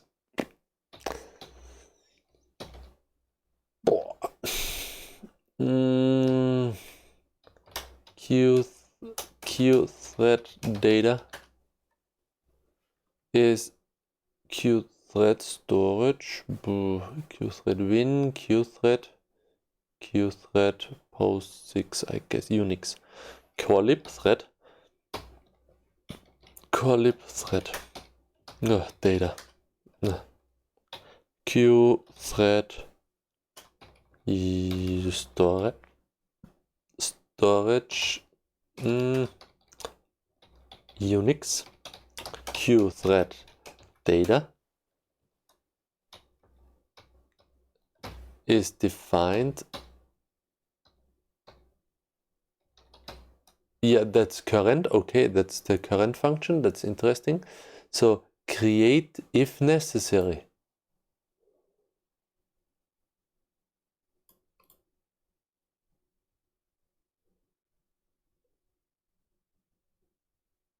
Okay. If not get thread data. Current thread data. What is current thread data? Current thread data is a thread local. What the hell is this? What is... That's interesting. Do we have a thread local? Nice. What? Thread local storage. A part of the class control two independent properties of the name, its storage duration and its linkage. Nice. Thread storage duration. Nice. We can store. I didn't know this. Thread storage duration. The storage of the object is allocated when the thread begins and deallocated when the thread ends. Each thread has its own instance of the object. Only objects declared thread local have this storage duration. Wow, can appear together with static or extend to adjust linkage. That's the first time I see this thing. Nice. That's cool. Thread local. So this thing is created.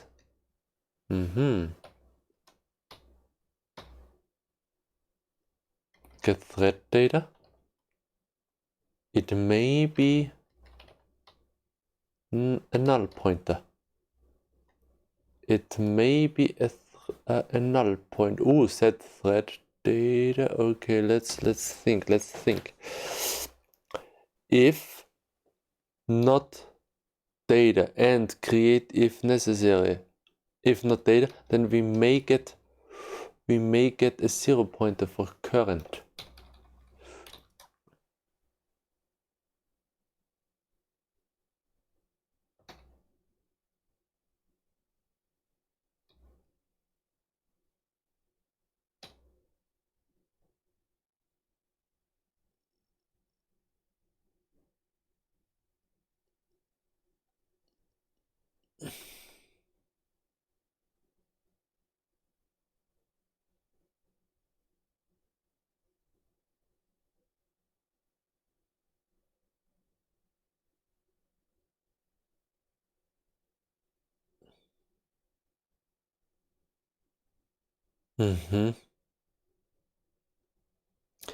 New data is new thread data. Okay, set no. Okay, this seems to be okay. Yes, thread storage, Q thread data. Let's check current. Current is bad. Current. I want to see the signature. If bool create win.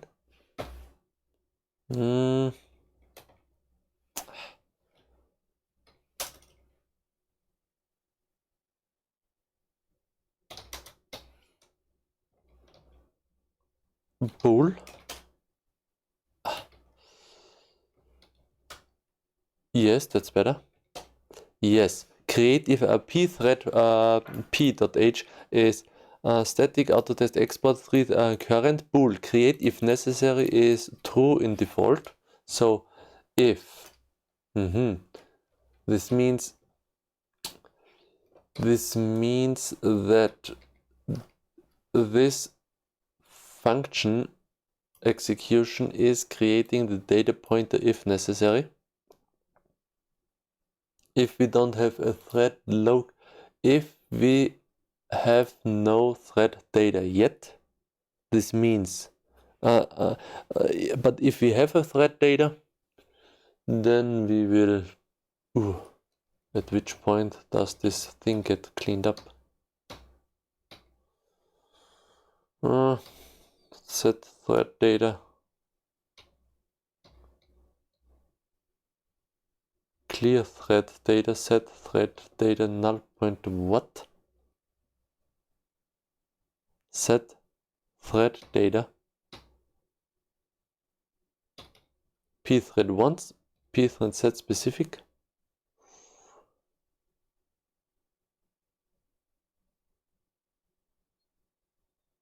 Okay, I don't know these two functions. That's strange, but okay, whatever. So we have different threads, and that's strange to me, because if I execute this core application process events, then we have the data for one thread. This means we have to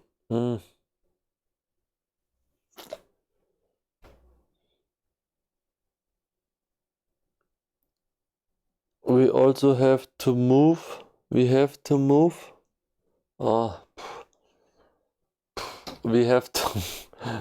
move the Qt object to the thread we are living in. Okay, Qt object move to thread. Threads and Qt objects. The Qt object, yes, move to thread.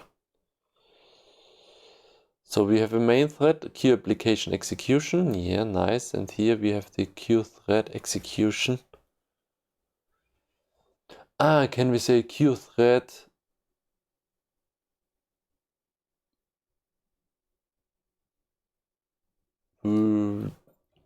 actually, yeah. Do we have a Qt thread execute? No, process events. Do we have a process? No, we don't have. We have an event dispatcher, and the event dispatcher is bound to the data of the thread data. Blah. Okay, so we just have to move the we can use this core application process events function, it seems. That's fine to me. So we can, so actually this isn't bad. This is okay. But we have to move the window. We have to move the window to the current thread. As soon as we create the window, we have to move it. You have to move it. Move to thread. Changes the thread affinity for this object and its children. The object cannot be moved if it has a parent. Oh, that's interesting. The object cannot be moved if it has a parent. This is not the case for our window because yes, event processing will continue in the target thread. Oh, nice. To move an object to the main thread, use application instance to retrieve a pointer to the current application, and then use to retrieve the thread in which the application lives. But we don't want to do that. If target is null pointer, all event processing for this object and its children stops, as they are no longer associated with any thread. Oh, that's interesting. Note that all active timers for the object will be reset. The timers are first stopped in the current thread and restarted with the same interval in the target thread as event thread change event is set to this object just before the thread affinity is changed. You can handle this event to perform any special processing. Warning. This function is not thread safe. The current thread must be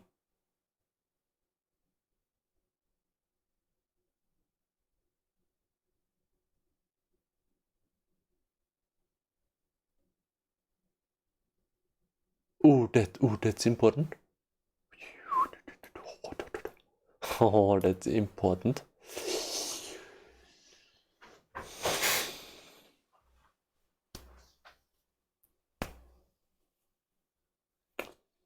Warning. Okay, we have to understand this specific part. We have to understand. So in order to have no troubles in the future. Otherwise, this can be a problem. We have to. That's very often for the base classes we have to think a lot, and so we can in future our future selves should be able to turn off the brain because everything is set up correctly already. So we have to read very carefully.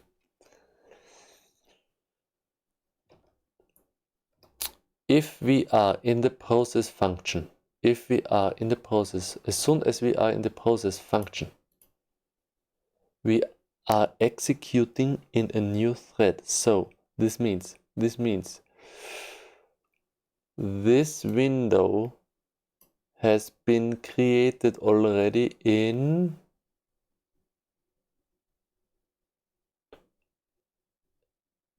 the new thread. Now what is its thread affinity? Somehow we should see at some point we should see that the widget or the object of the widget is associated with a certain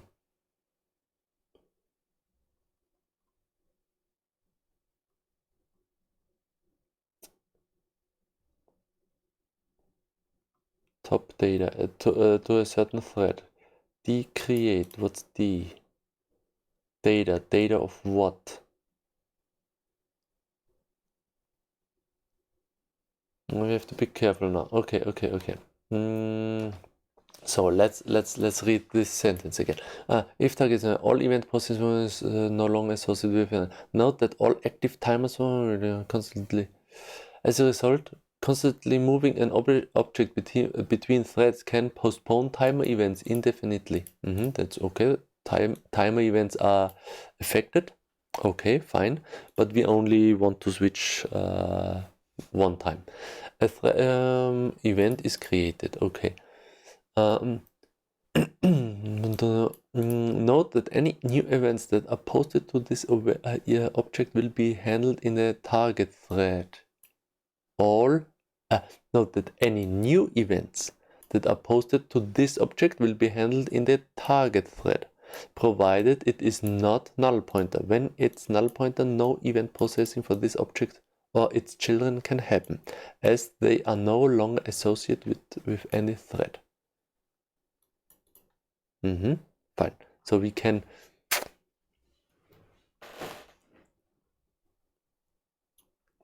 the object tree must be associated with a thread. Okay, and this is the very important thing. Warning. This function is not thread safe. The current thread,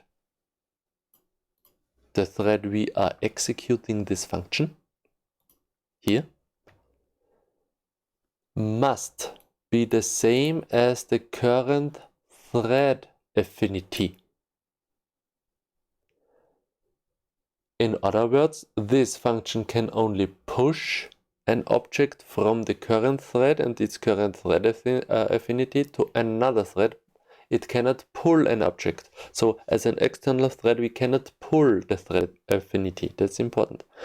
An object from any arbitrary thread to the current thread. There is one exception to this rule, however. Objects with no thread affinity can be pulled to the current thread.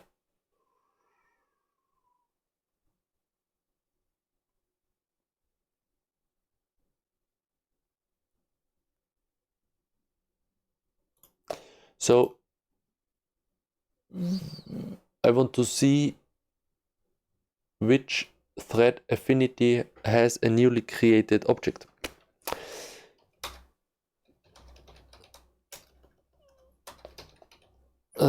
thread affinity.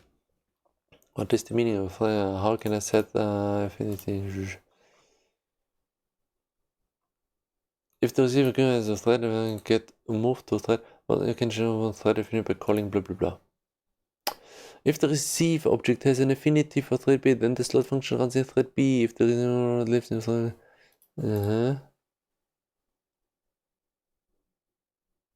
yes.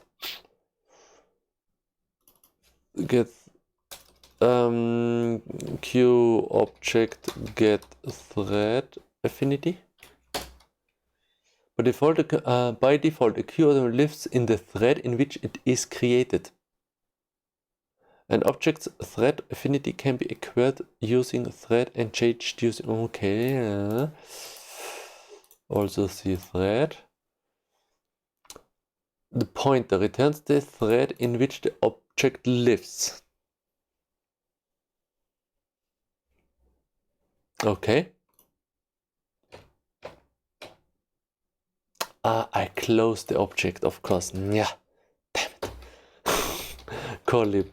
Kernel Q object thread function.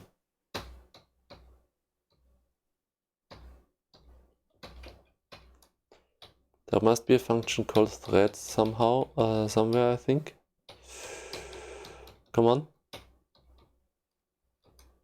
I don't see it. Object name. Oh. Yes. Thread data. Thread load acquire. Yes, that's the thread. That's the thread of the thread data boa. Yeah, then create. Okay, that's the Unix version. And create new thread data. Nice. Set thread data. Yes. Oh, that's adopted thread.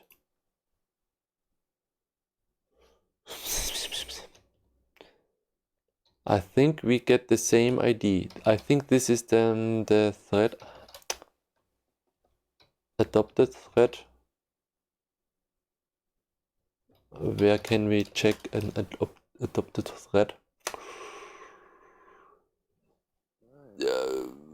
Unix init base class public thread. Oh, come on. Oh, my brain. At some point I will get a meltdown. A brain meltdown.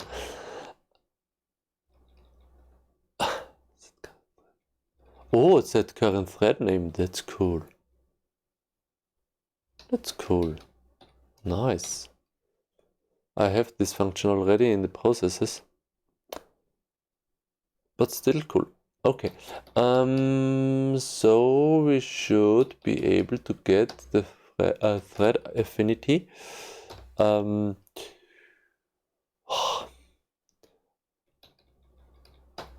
std string mid thread window thread win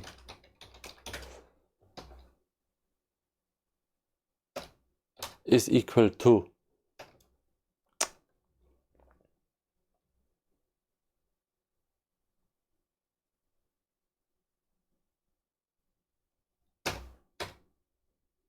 this is a pointer, so we need this one, and then we need this one, and we want to have mp window thread pointer. Yes, and I think we should have so this is done in the file animating and fine. Yeah, okay, so that's the pointer of the thread in which our window lives. Okay, so thread win ID.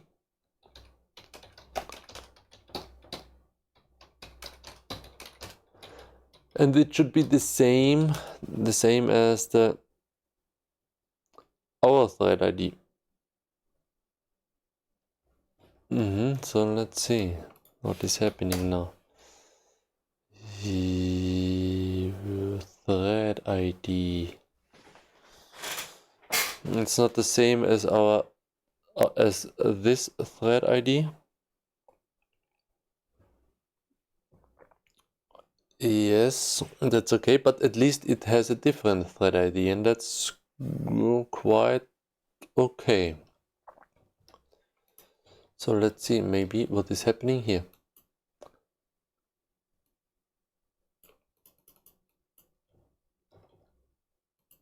Okay, timers cannot be started from another thread. Why? What is happening now?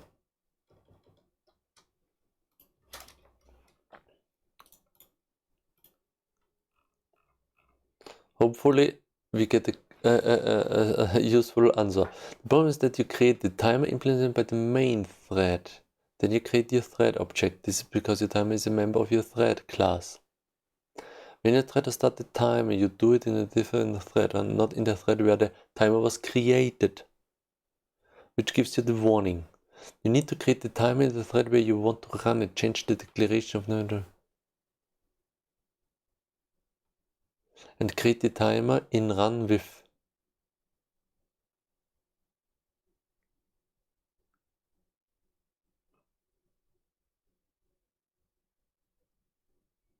I don't.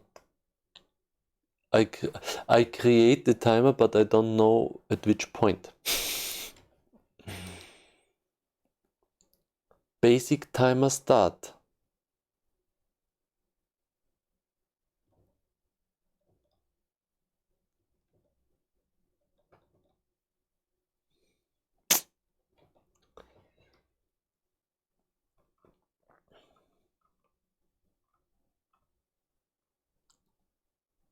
Something is strange. What is the thread? We have a thread affinity as soon as the widget is created.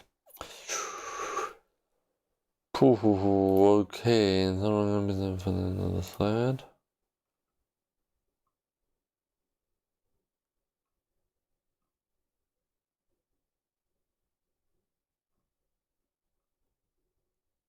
All UI classes cannot be what?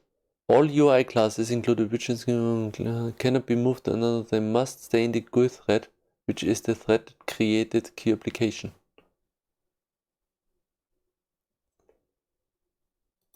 What?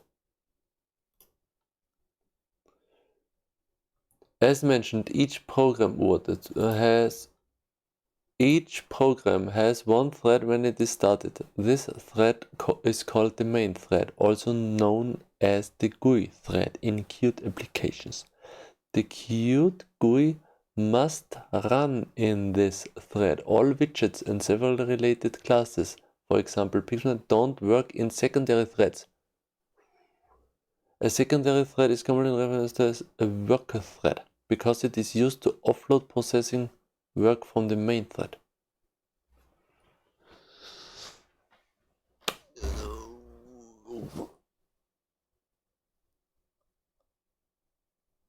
Okay, this is not supported.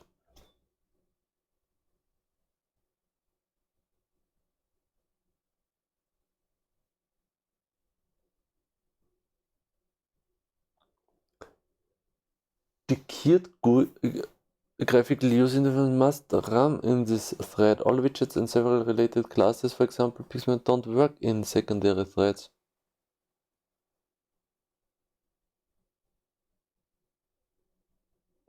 Ay. Fine, good to know. Good to know. Yeah, good to know. So, yeah, fine to me. Yes. Okay, so it's not supported. No problem, but then, yeah, that's actually that's quite cool. Actually, now this isn't. Yeah, it's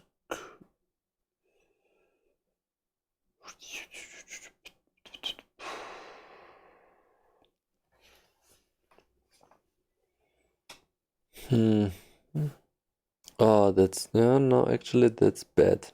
Yeah, that's weak. Yeah.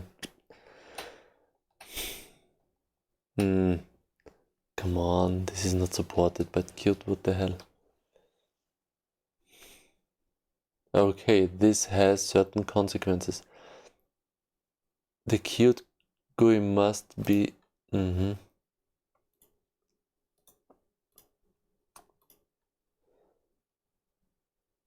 Most of the non-GUI subnets such as QTimer and socket, UDP and QProcess are also re-entered, making it possible to use these classes from multiple threads simultaneously. Note that these classes are designed to be created and used from within a single thread.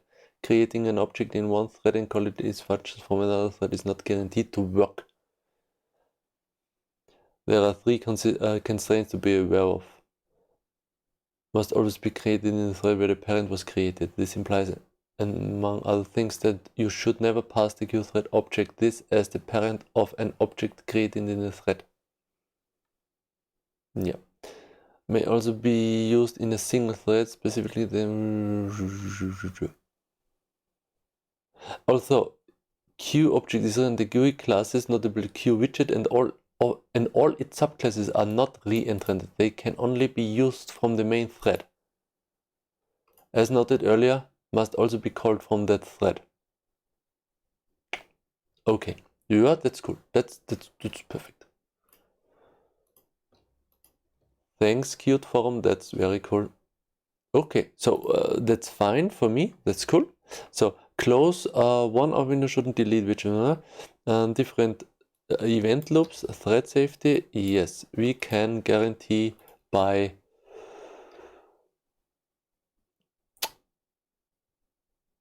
restricting user interface processes in the main thread. Yeah, that's possible. So we should check the driver stage. And if the driver stage is not 0, that means if it's not in the main thread, then we should go out. Okay. At the driver level. Okay. Fine. At least we know why it's not working. So, next step. That was very important. Forms, Qt, it's very unfortunate. That's but what? Whatever. Yeah, because the whole stuff is not... The drivers should be... That the processes and the drivers should be separated from each other. It's two different things. Okay. But as long as we have that's a very cool entry, because now we have an official statement in the documentation. That's very cool. Okay. And then it's fine. Then it's just not supported, and the cool thing, we support multiple user interfaces, but they all have to run in the main thread. I don't care, because, and that's the cool thing, and that's the very nice thing, because this is the combination of two things, the Qt world and the processing world. And with the processing world, we can start in the user interface, we can start new processes, and these processes can, of course, run in the new thread. So actually, we don't care, because the two threads are processed in the main thread, and that's okay for me. Nice.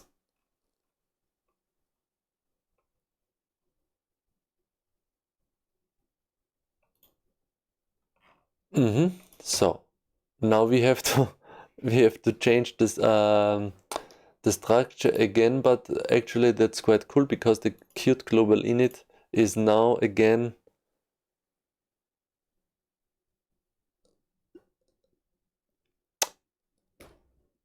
a static function, and that's cool because then we can just create the user interfaces as before, and we don't have to think about initializing the Qt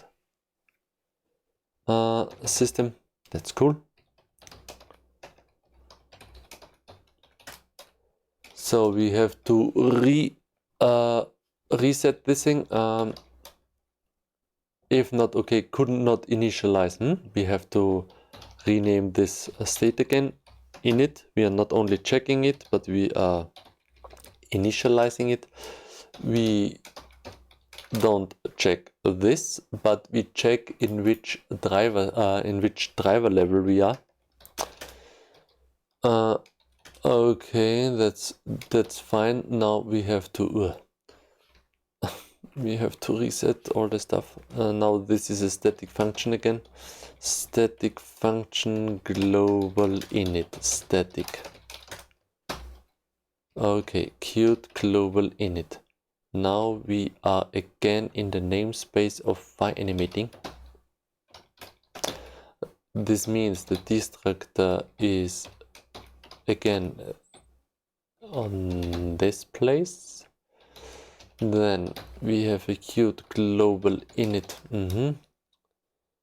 We do not need the global init to be. Yes, yes, that was the reason. Static void stuff. The init should be a member function. The init should be a member function, actually. If this, because we want to know who initialized this thing, then we say proc debug log, proc error log. That's fine. Now destruction.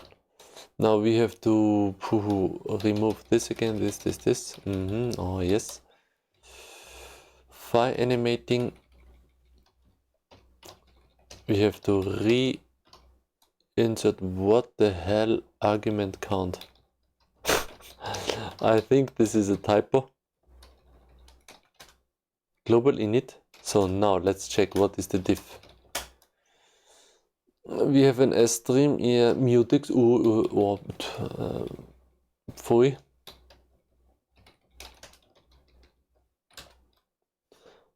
Nice. Okay, stream. ID threads. Oh yes, state base.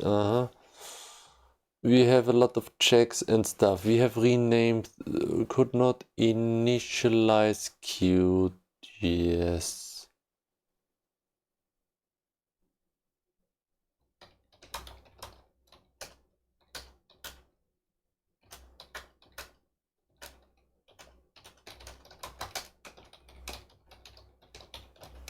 Beautify log.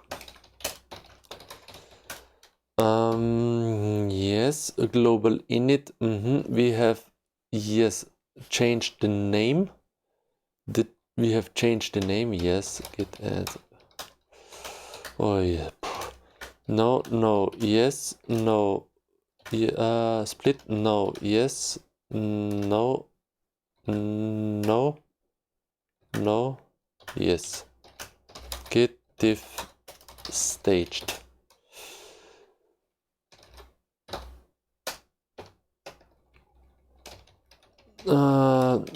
Rename function Qt init to Qt global init. Okay.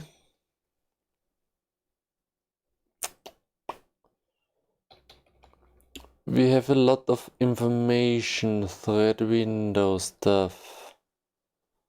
We don't need this anymore. We have a Qt global destruct. Yes. Okay, we have to reinsert this stuff. That's very important. Oh. Yeah, okay. std mutex. No, stop. this here, zack.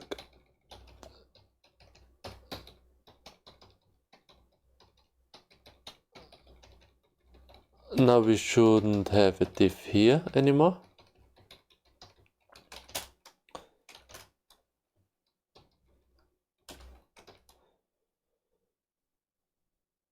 We have, because we need to declare this stuff as static.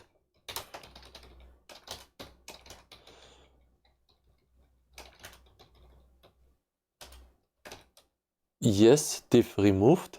Perfect. Nope, nope, nope, nope, nope. Yes. Split. Yes, nope, nope, yes. Rename function global Qt dist to Qt global.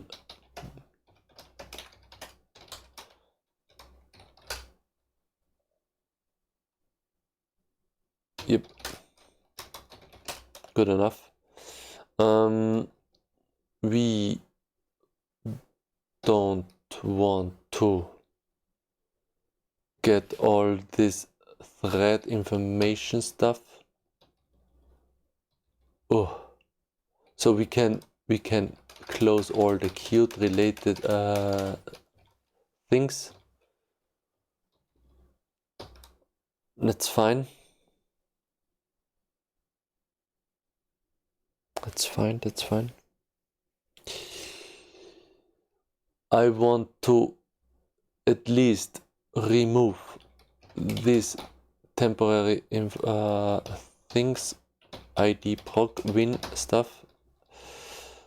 Get ID, we don't need this, we don't need this. A window, new window, yes, thread window, yep.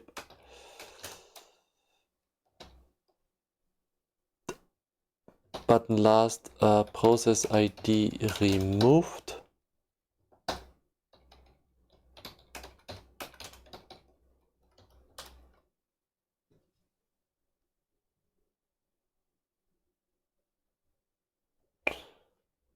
Yes, why? What? Yeah, the queue was not created in the main thread. Can I create? Yes, because now it's diff. I have reinserted the thing. Yes, that makes sense. That makes sense because now we need to have a new check, but first we check the diff.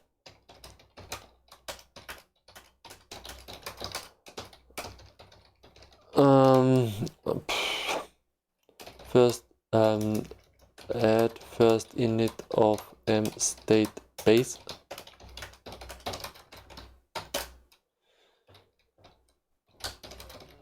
We have string stream. We don't need this string stream anymore. Yes.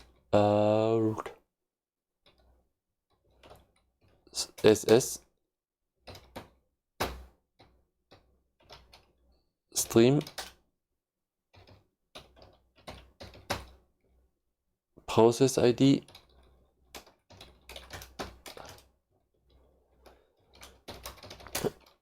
Oh, now, yeah, perfect.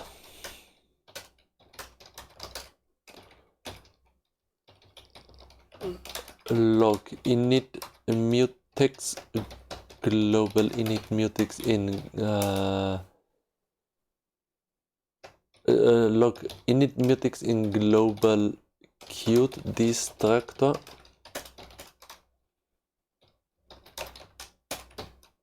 No, fine. So, ooh, this is where a lot of stuff is happening.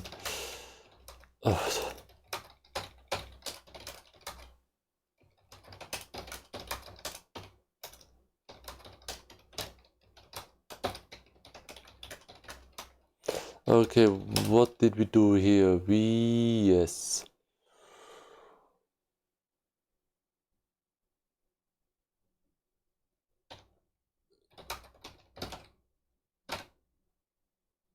Check out source simulation source main ESP app supervising CPP. Yes. Dummy animating processing. We create a dummy animating process. Yes, that's cool. Commanding process. Yes, we add a lot of stuff. Commands, 3 commands. Button last. Dummy animating. But not only dummy animating, but also yes. Yes, because understand. Okay, fine. That's cool.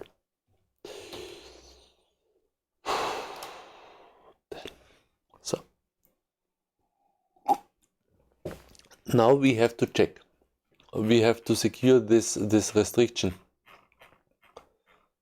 Qt gives us this restriction, and we have to check if something, then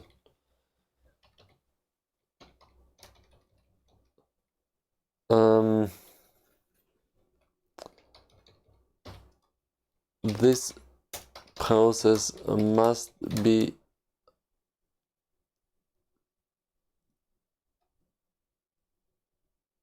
this process can be created in the main thread only.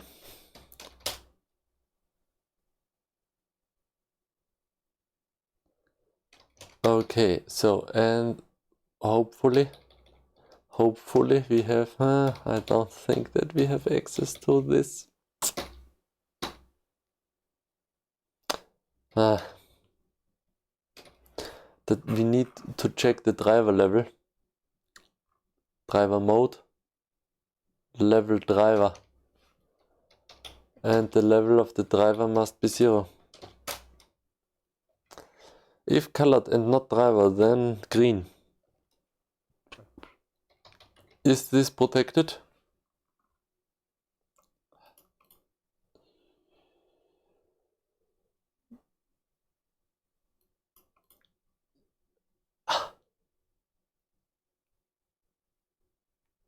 Yeah. Okay, that's cool. Then we have the first.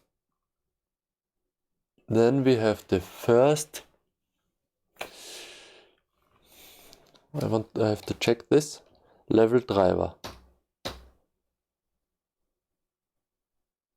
If driver is driven by new internal driver, yes, plus level driver. If driven by external driver, plus level driver.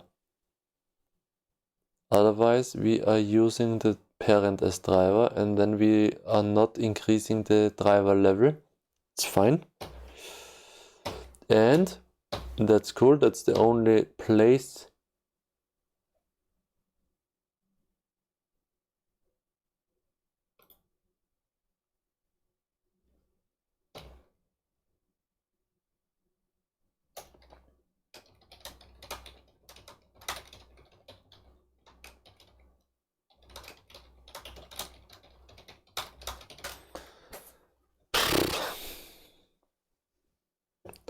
one moment. Want to do more. Passport. Okay. Cool. Nice. So this is the first situation in which we need to check the driver level. That's cool. That's cool. Yes. So actually, this is a very important information, because we know the driver mode, we know in which we can decide, we can check in which driver we are, but that's not enough, because we cannot check if we are in our parent driver, because we theoretically we could create a process in a new driver, in a new thread, and then create the user interface thread, and the user interface process might check this driver mode, and it thinks, yeah, I'm driven by the parent, but the parent can be in a new thread already. So we have to get we can only have 255 driver levels. It's good enough. Level driver const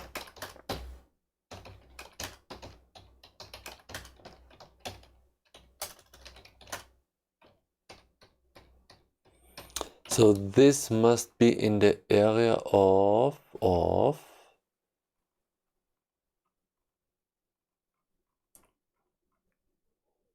protected destructor. This area is used by the concrete processes. And now we have an oint 8 type processing level driver.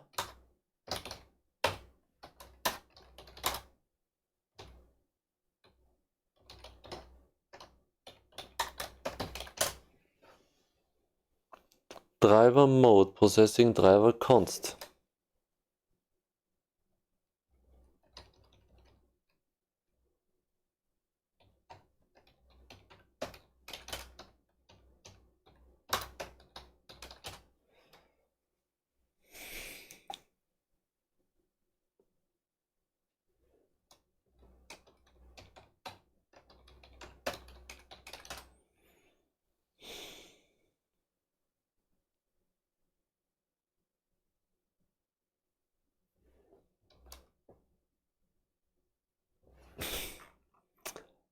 I know I moved this from here to here, so I will keep it that way. Level driver, yeah, okay.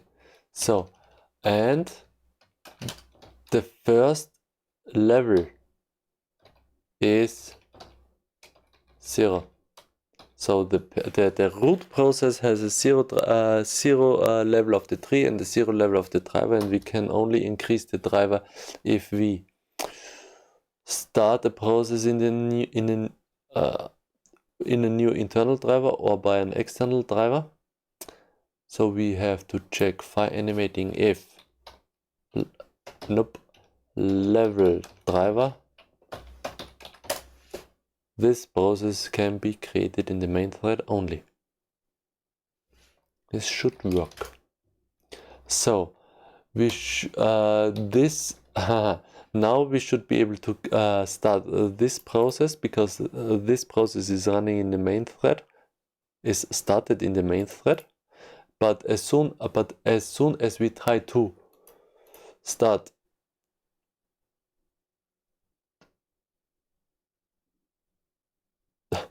the process in a new internal driver, in a new thread, then this process will get an error and will be shut down. This is the first test. So one process, one UI shouldn't be able to start, but our main UI should be starting. Yes, perfect, nice. And this process, dummy animating, says this process can be created in the main thread only. It's the first test. And now we make another test, because we can start the simulation process itself in a new process, and then we should get the same error for the second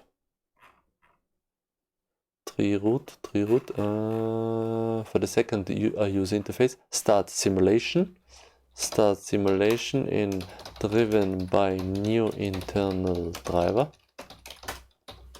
And now we should have two errors and the application should shut down immediately.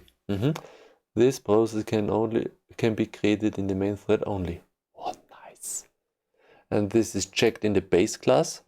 Perfect. As soon as possible. Nice.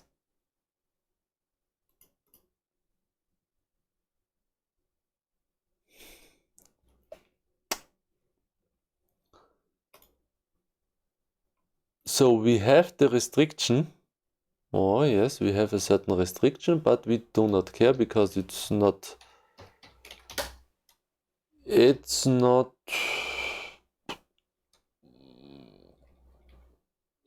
bad. It's okay. It's fine, actually.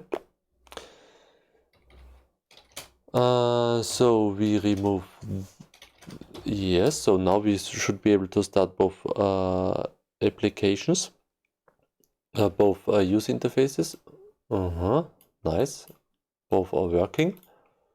And this means both are running in the main thread and we can be connected as we like.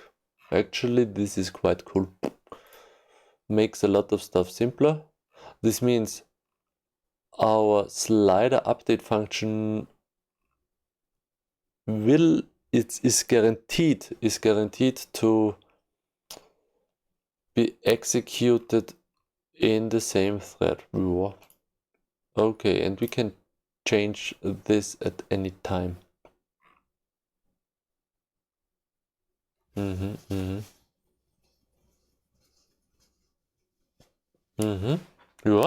Okay. So, that's interesting because now we have changed the core again.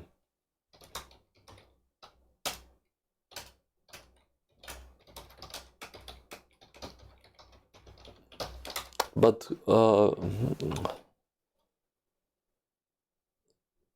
we are lucky we only changed something. We only have a very little change. And function level driver.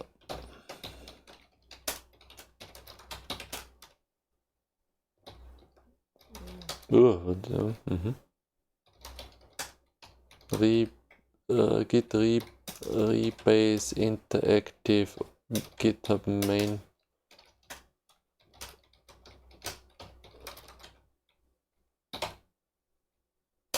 Now we have a new script for our CPP animating.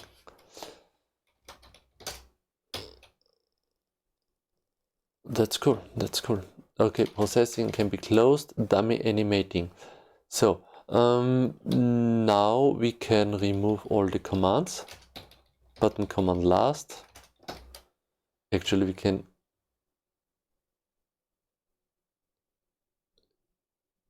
Yes, we can remove the whole dummy animating. It was just temporary. Hopefully, dummy. We don't need this in a minute. Okay. Simulating. Dummy animating included, removed. Okay. Fire animating. Fire animating is fine. Button last.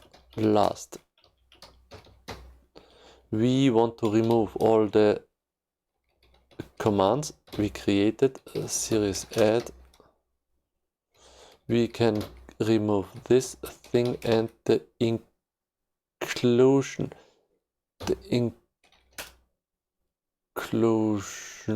Of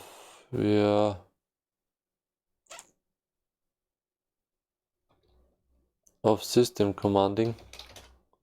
So let's see what is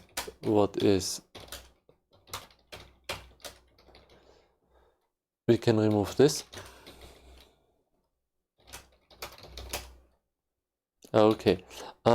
Sim user interacting. Yes, we want to yeah.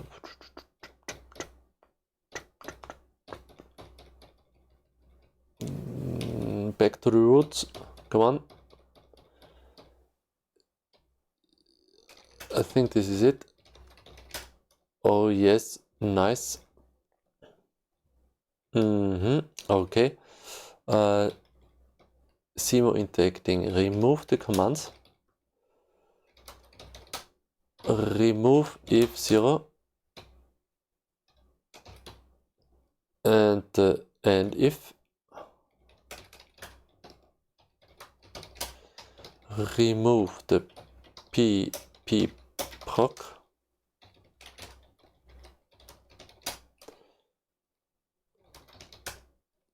Okay. To 1. Yes, that's fine. So now let's create all the stuff.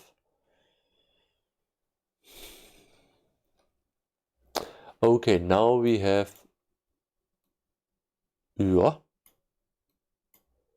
that's fine. We can close one. As soon as we close the other, the application is closed. Create we cannot start driven by new internal driver.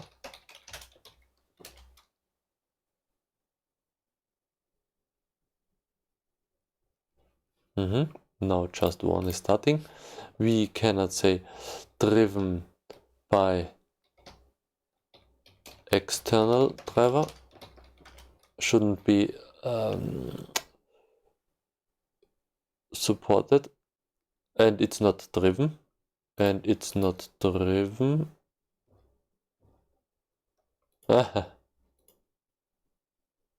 It's not driven, that is bad. Kill -1 bit of app.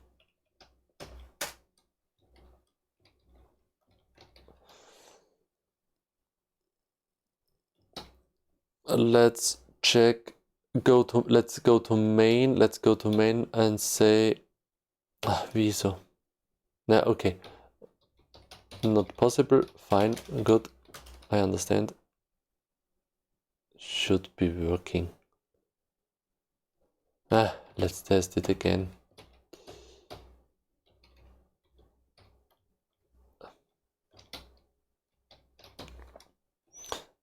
Driven by external driver. Let's see. And then mp viso 3 tick.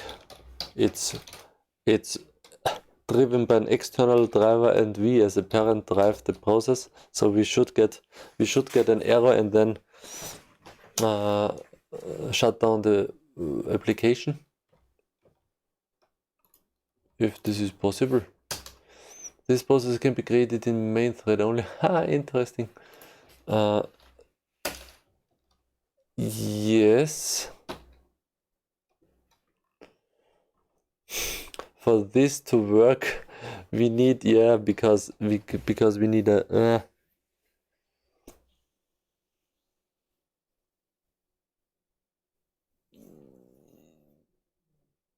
yes, but okay, we saw this.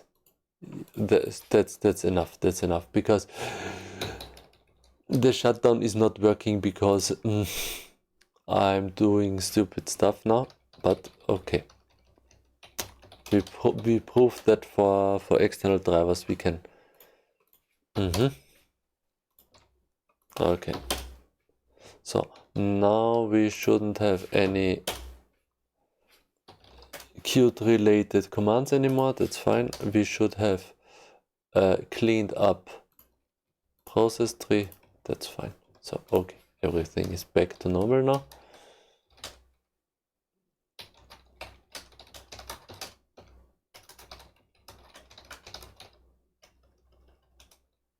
Modified content. What? Why?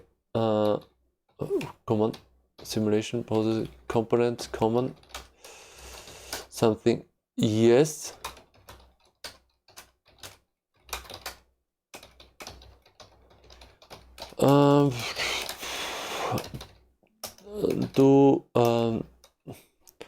Do not start if not in main thread. Okay.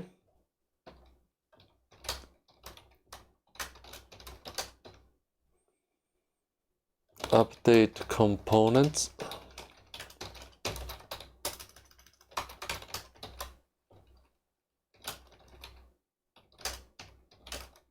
Yeah, nice. So we have inserted the check. Unfortunately, we cannot start the UI in another thread, but actually we don't care. It's good enough. But we need to ensure that nothing bad can happen. So then, but I'm so happy that in general that at least we can start multiple windows. So it's good enough. This is not a bad restriction for us. It's okay.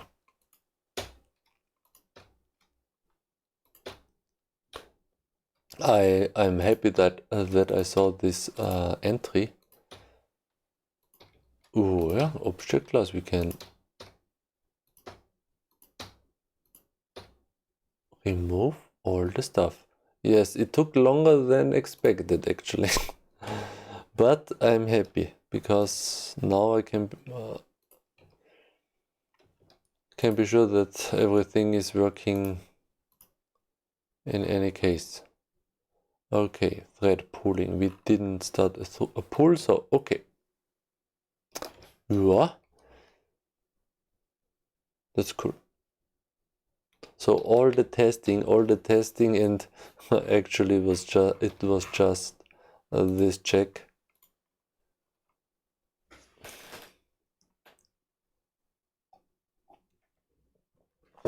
I'm so happy that yeah,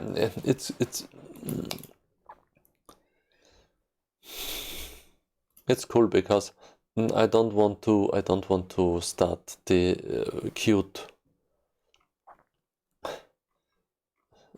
It's way better now because I don't want to initialize Qt in the main the application main process. I just want to start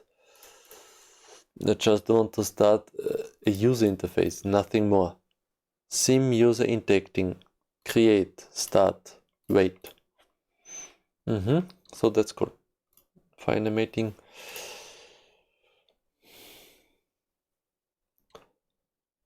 I don't think we need anything else from file animating.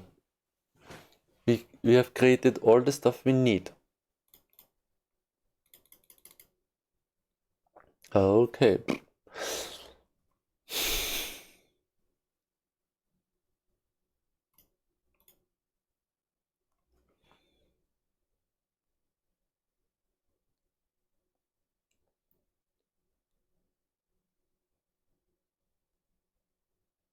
Yeah, let's begin with the implementation of the signal generator. So now we can proceed. The thing we wanted to do actually, making the signal generating, and this now it's cool. Now we will see something very cool, because now we can create another process that is called signal generating. Now we have the signal generating process, and we add this thing, signal generating, and I want to start the signal generating process. It's returning pending all the time, that's fine. And I want to start this thing in the sim user interacting. Depending on the state of our slider, of our checkbox. We should have a checkbox, hopefully. Switch generator, yeah. And this, oh nice.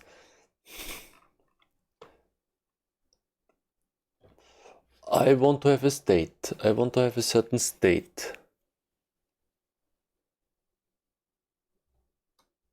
Yes, I want to have a certain state.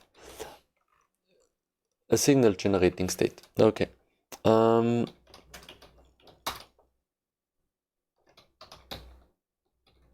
state tab.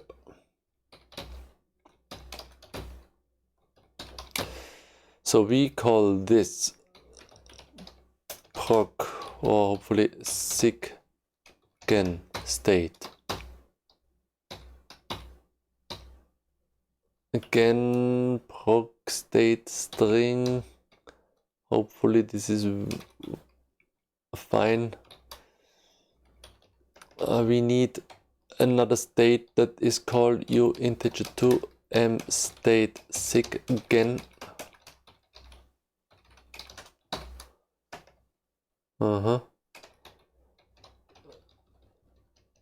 Proc state string, we need a siggen state string,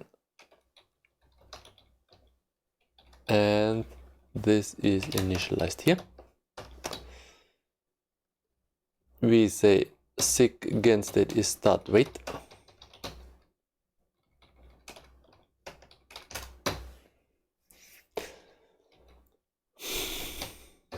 Yeah, let's check this for a moment. We should see it in the UI, yes. Oh, nope, I didn't want to proc process scan state enum. No.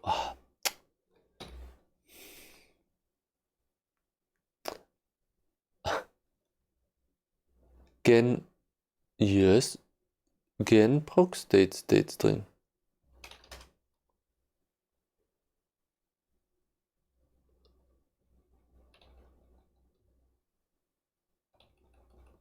Again, proc state enum s.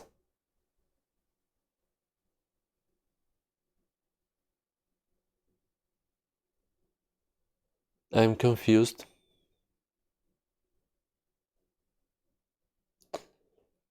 I'm confused.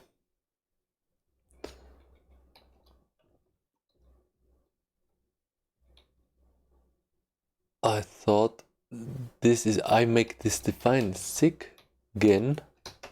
Yes, for each siggen, that's a define. Hello, Herr Hotzenplotz. Last time, I'm so sorry, last time, for everyone who is watching, last time I forgot the shout out, but today, hi Herr Hotzenplotz, shout out for everyone who doesn't know Herr Hotzenplotz. You should definitely check him out.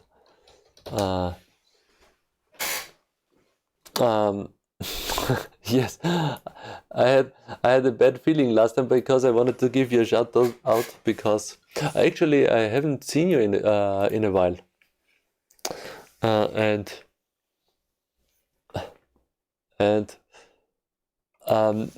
yeah, this week is we will have a visit from friends, so I think the Thursday stream will be skipped.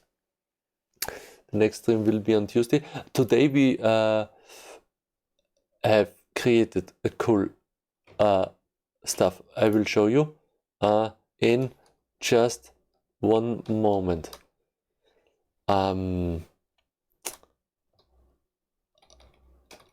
We have created a new state. We want to start our signal generator. And this signal generator has this switching has a separate state machine. Hopefully this is compiling now. Was not declared, yes, because I have to, yes, if so, oh, yeah, okay, now it's working.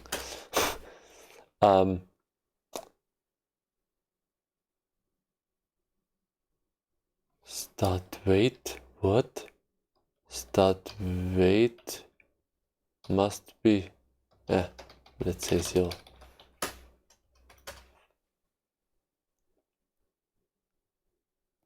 Come on. So, we last time we have created the user interface, and the user interface is quite cool already, because the user interface has a slider and has a text box, and everything is is cool. So I'm quite happy with the outcome, and we see this user interface. We see this user interface in our process tree already. We have the simulation process and the sim user interacting process, and this sim user interacting process is a very interesting point, because it's the point where the Qt world meets the processing world. So this is the connection between these two worlds. And the next thing is to start the signal generator,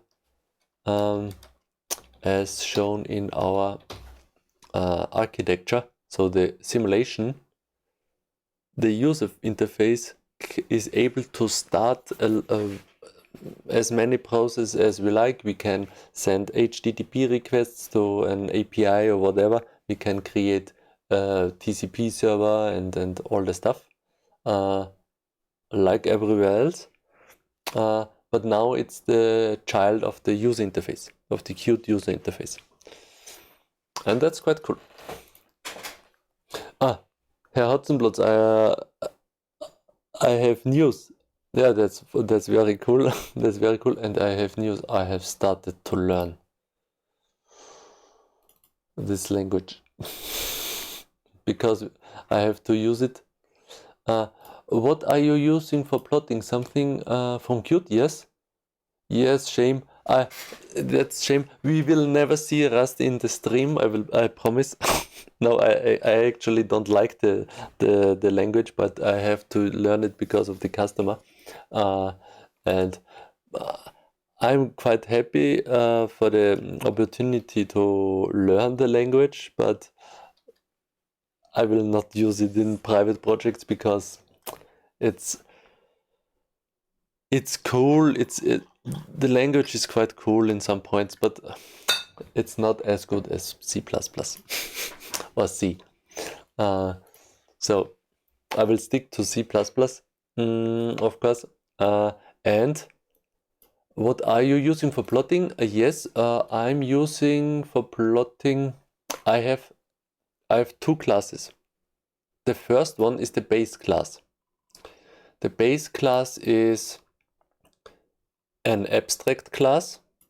It's similar to the processing class, so it's not working on its own, but it's used to initialize the base structure of the interface. So the interface, if nothing is initialized,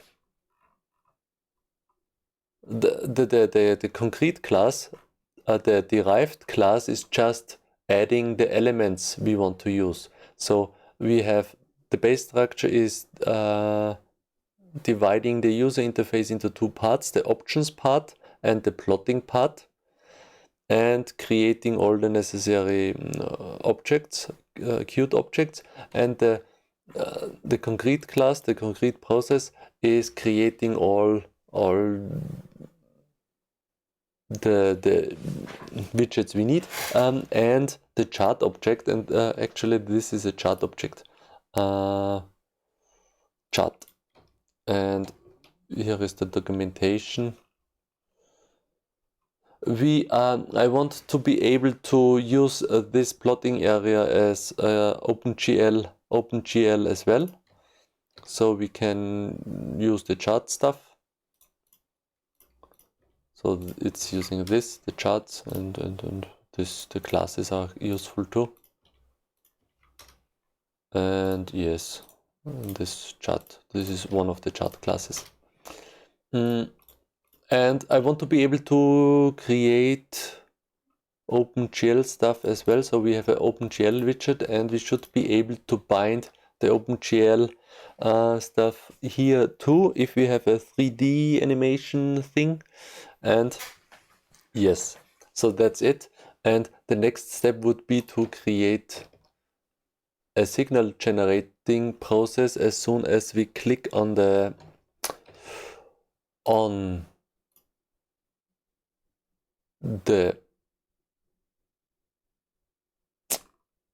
no. on the checkbox. And the signal generating process has a separate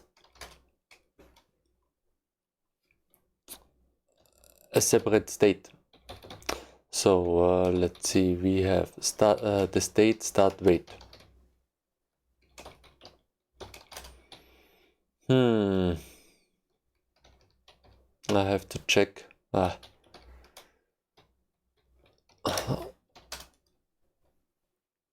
Processing. Come on. SIG generator. Come on. Yes, SD. Yeah, that's a thread pooling. That's cool. Thread pooling has used this mechanism for each. Let's see, how should we do it? I forgot my own macros.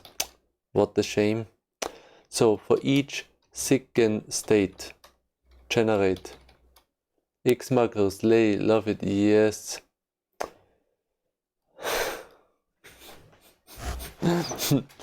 I try to keep it as low as possible, but sometimes I have a kind of a love with macros. So again, SD state, generate SIG state. Yes, okay.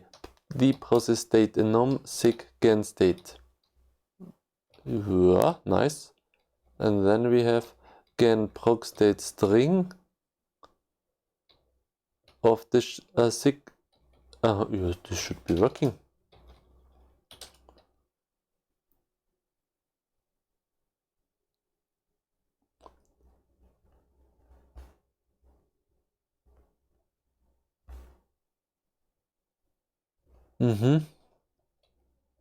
There must be a difference. Somehow there must be different. What is this thing telling me? Define.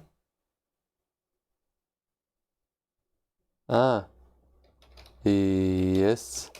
Yes, I think this is it, hopefully. Nope.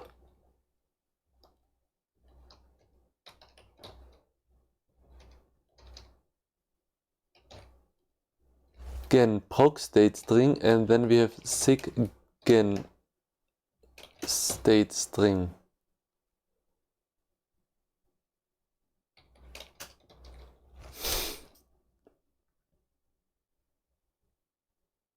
Come on. Yeah, now it's working. So now we should be able to see the two states. We have the state and the state of the signal generator. Start wait. That's cool. And now we just check the checkbox. So here state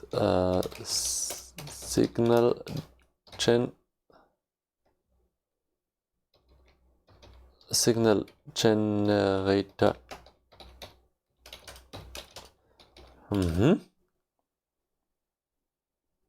We have a signal generating process. Yeah, nice. We have a signal generating process, and this process gets started as soon as we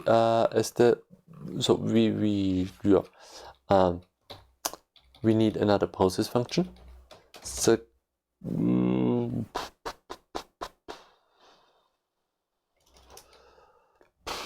do we need a success? No. Void. No, come on. Signal generator process. That's a function, and this function will check the checkbox only. So we have again a state machine.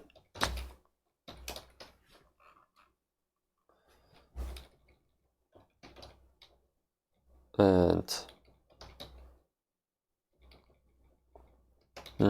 start wait SIG gen. Fine, perfect. Then we say we have start wait, then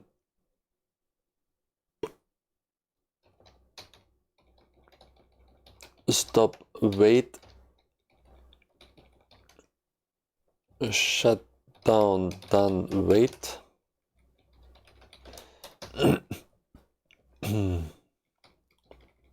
So it's always the same, starting processes and stuff. So it's kind of boring, but it's working.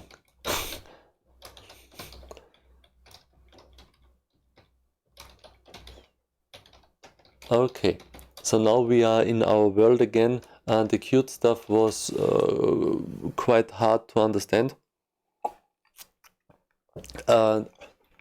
Today we found out that it is not possible to create two user interfaces in Qt in different threads. So we have to restrict, make a restriction, but we can still start two user interfaces.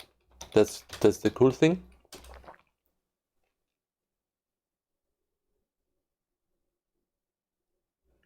So as you can see, we can add just another user interface process. If we take this the same, then it looks the same, but we can add a different one. And we have a script to easily create such a user interface, so it's quite cool. As soon as we close the main window, the application shuts down. We have the signal generating process, and we can say if something, then break. Otherwise, we start the process. We start the signal generating process. Signal generating.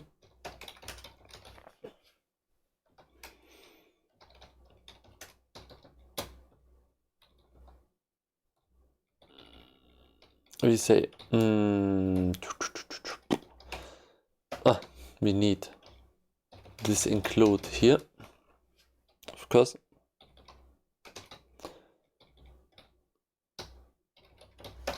We have a point MP generator is create if not get generator proc error log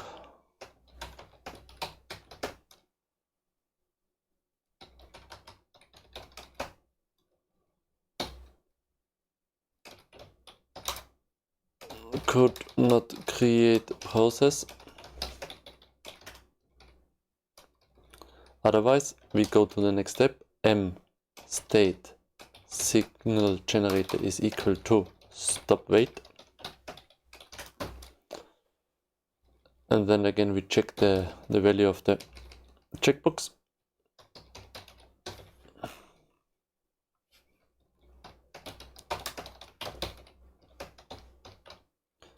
Cool. So yeah, almost done. So now we check. Oh, yeah, we say if not, because I'm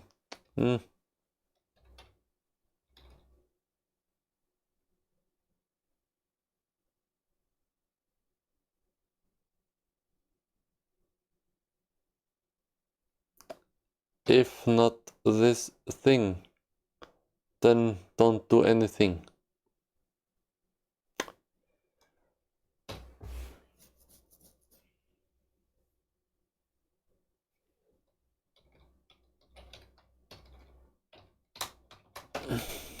Let's make it a little bit shorter. So if yeah, how can we get the value of a checkbox? How can we get the value of a checkbox? Let's see. There must be a checkbox somewhere.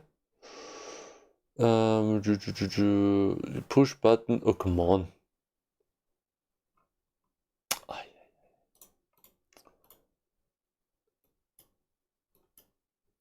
Q checkbox. The checkbox class, and we should have an abstract button. Yeah, this thing, a check state. Check state, you returns the checkbox check state if blah blah blah is if you don't need 3-state support, you can also use yes, we don't need. So should be available is checked. If not gen or if not gen is checked, then do nothing. Otherwise, create this process, check if okay. Otherwise,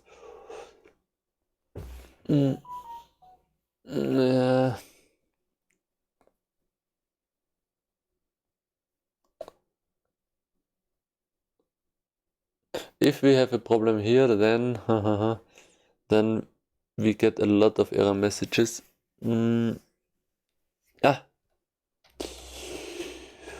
We say, what is this function? I just want to get that's bool, okay. Bool, okay. Oh, come on. Bool, okay. So okay is equal to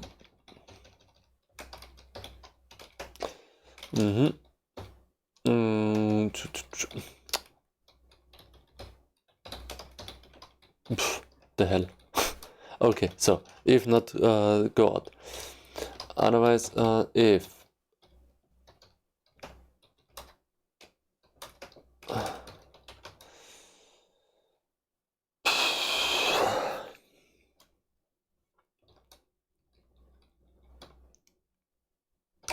bool SW gen check old. I just want to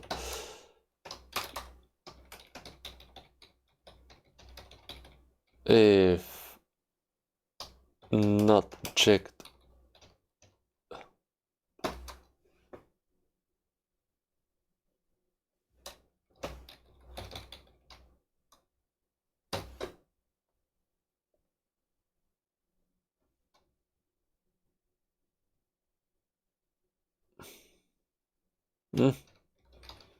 that's wrong at the moment.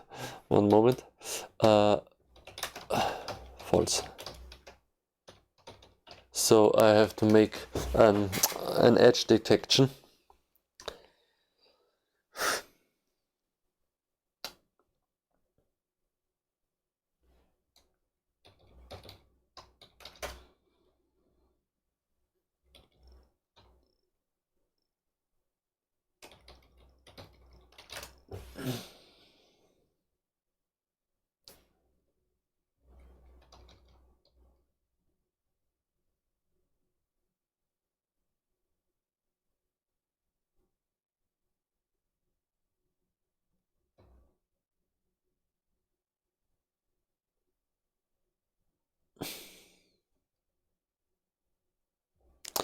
If not this and not this. No, that's wrong. Oh, come on. It's too late already. It's a shame. It's a shame. It's too late already. I just want this thing to be done. Yes, but I want to. No.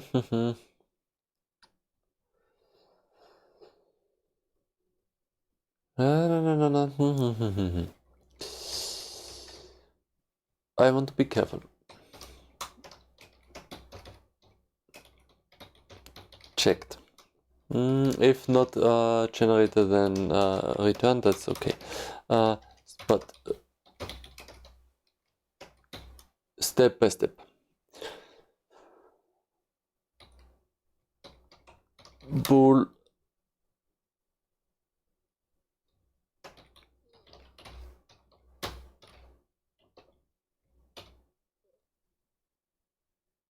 gen start request is false. The start request is dependent on if not old and this thing. If not old and is checked, then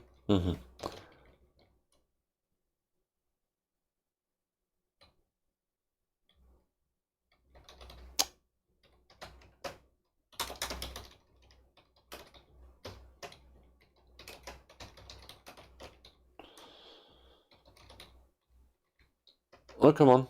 So. If not chancer. Okay. Does this make sense? Okay. Okay. Software again change start checked is checked. The start request is only if. I found out that the Microsoft compiler doesn't like the end, so I tried to switch my behavior. Checked is not, if not old but new, then we have a positive edge. Yes. On the Discord of Coder2K, they complained that the Microsoft compiler isn't compiling some feature of C++17. I'm amazed people call this pile of rubbish compiler. Yeah, I believe you, because they are complaining in the Discord that the compiler does not compile some special C++17 a feature, and the compiler doesn't even know the AND keyword, or is not able to use the AND keyword. It's so interesting. That's so strange. So we only get one time the request, and then we have to switch off again and then on again, and hopefully I want to check something. I want not to switch on the state, because this should protect us from creating multiple processes. So we say proc warning log starting signal generator, and then let's try what is happening. Let's see what's happening. I hope we only get one message. So nothing is happening at the moment. That's fine. As soon as I click on this thing, hopefully only one warning is okay. Starting signal generator, one, nice. And now we should see it.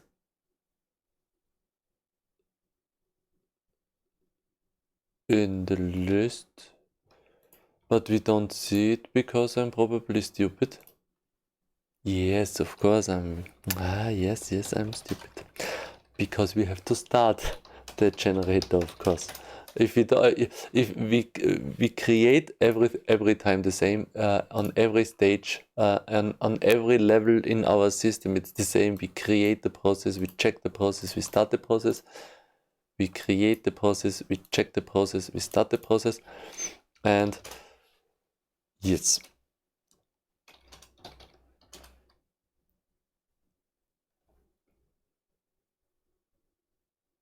So let's see, one time starting,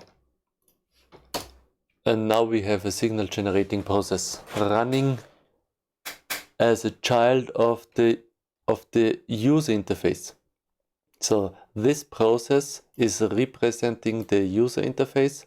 As soon as we click on the X, everything gets closed. This process is deleted as soon as the parent process goes out of scope. So if we click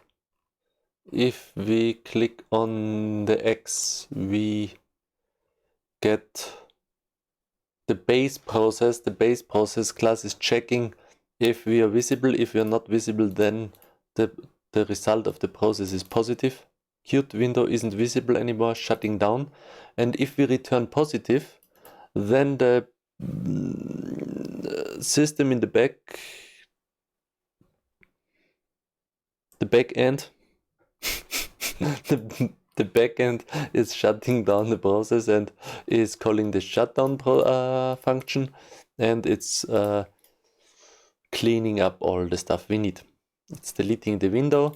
The window is connected to all the other widgets. So in Qt we have also a tree.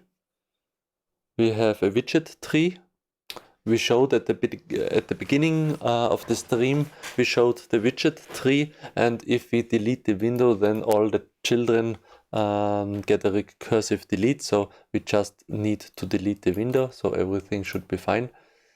And at the end of the application, we have to delete the Qt application, but only if all the processes are shut down. So that's fine. And then, yeah, we can wait if at this point we should have a switch, so we don't need a protection here, I think. So, but as long as this thing is checked, we should break. We shouldn't change the state, but I would change the state as soon as we are not checked.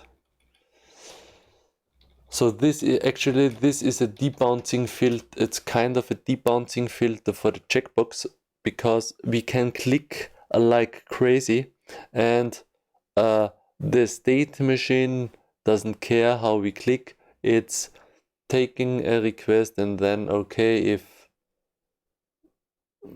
we want to do something, then yes, we start the thing. Okay, then we go slowly into the next state. Maybe we don't get any spikes of the switch, but we don't care, and that's the cool thing. We don't get any all events, because we don't want to be interrupted in a strange way. We have a clocked system, and we decide when we get the new information. So it's synchronized, and at this point we check again, and if it's low, then we go to shutdown wait. Here we say stop the process mp generator. We don't need this anymore, and then we wait this thing to be shut down. If mp gen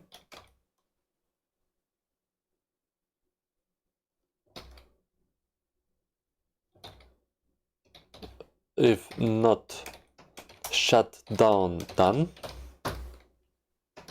break, otherwise repel.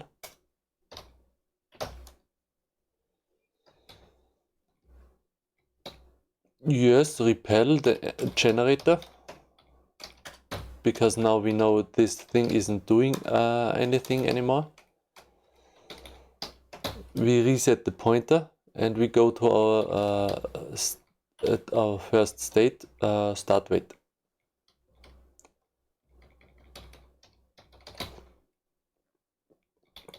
So now we should have a controlled startup and shutdown of the signal generator. Yes, nice. And now we should be able to start and stop.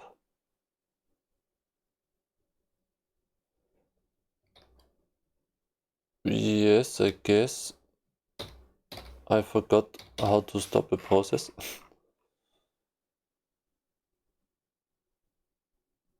Yes, because we called it cancel. Yeah. Repel. That's fine, because stop was taken already. There is a function called stop. So now we can start a signal generator. Tuck. Signal generator state in the sim user interacting process in our user interface, waiting to stop wait. The signal generating process is trying to initialize something. We try to shut down the signal generator. Yes, we can start it, we can stop it.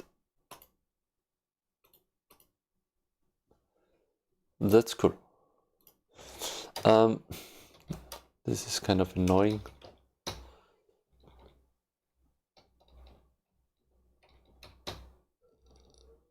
Shut down, wait. Okay. Yeah, that's cool. So now we have a signal generator. And this signal generator will create a TCP connection to our target and will be producing all the stuff we need. And later on we will indicate if the signal generator is running by, yes, we see it through the buffers, and then we should be able to change the frequency of the signal generator, but this will be done in the next week, and we will be able to save the plot and stuff. We get the information to which target we should connect from this text box. And yeah, cool. So this was very important today to secure the UI, the Qt UI. Multiple windows are supported, but and we checked that the widgets get assigned to the right window, so no window can destroy the widgets or the widgets of the other window. And we have a restriction given by Qt to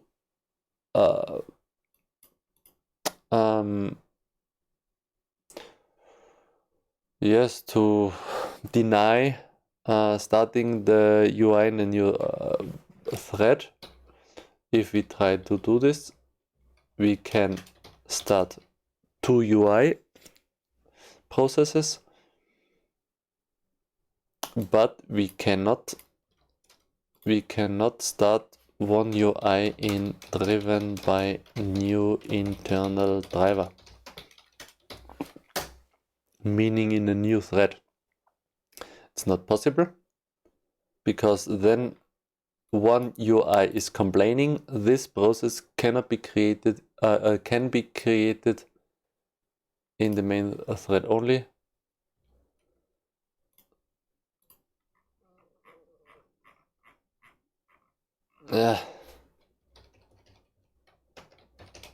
Qt process cannot be created in new thread in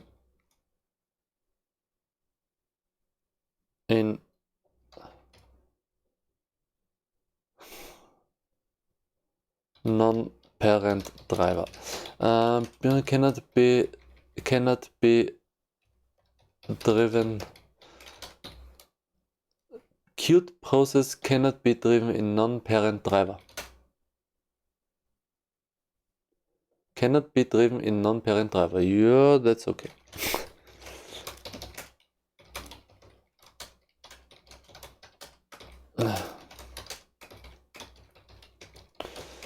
Oh, come on. Unify error message. Okay, fine. So we cannot start this thing in a new driver, but we can start, if we want, the signal generator in a new driver. And that's cool. So the GUI, the user interface may not be. We may not be able to start this in a new thread, but we can, from this point on, we can do whatever we want, and in the rest of the application we can also do whatever we want. And now we see this thing is running in a new thread. And let's close this thing. Nice. Oh, let's check something else, or last check for today. We have a thread pool. Let's activate the thread pool.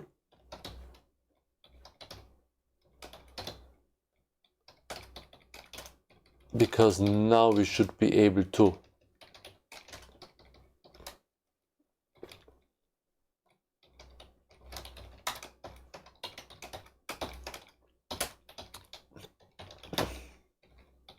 Yeah, come on. Come on, come on. So this thing is started and running, and now we should check start wait. If we want to create the signal processing not only in a, I think it's done like that, driven by external driver.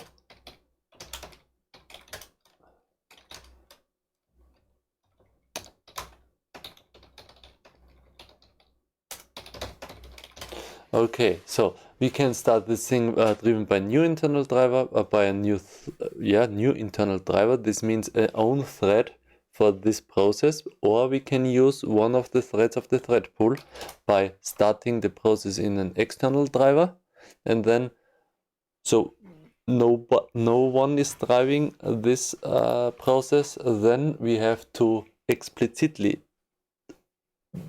drive this process by executing its tree-tick function, and we can delegate this work to the thread pool and telling the thread pool tick this process tree, and that's fine. So let's test this. Oh yes, how is this function called again? Proc add, possibly. Must be public. Proc add, of course. I don't know my own functions. Proc add.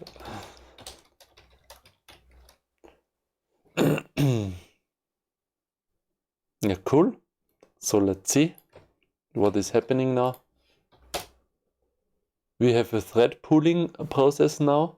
This thread pooling process has a recursion order 2. This means it is executing a version of itself. So we have one file, but the process is acting as two types: the managing process and the actual workers. And then we start our signal gen, and we see, now we see this has a different color, or what, not off. Everything is so working so flawlessly. It's so cool. I'm so happy because we see that we have started the signal generating process in driven by an external driver, not a new driver, not a new internal driver. That's different. A new internal driver is a new thread. So we can see this application has 4 threads at the moment, plus 8 threads are needed by the Qt, and we have 1 main thread and 3 worker threads, and we can see this. For example,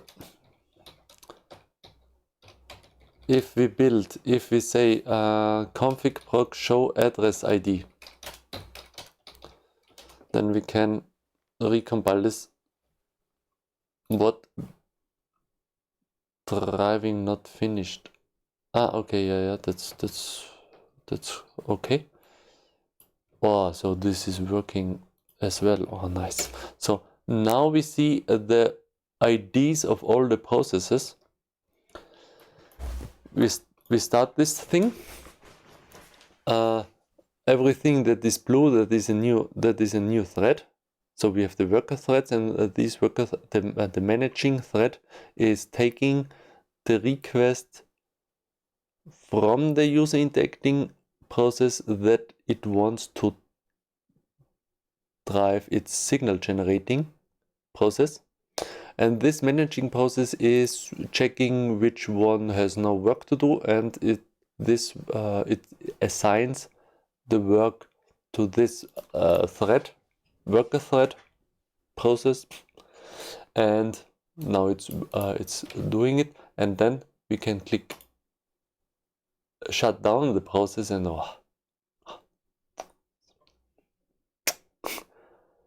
because we have two things, we have three things. We have a process, we have a driver,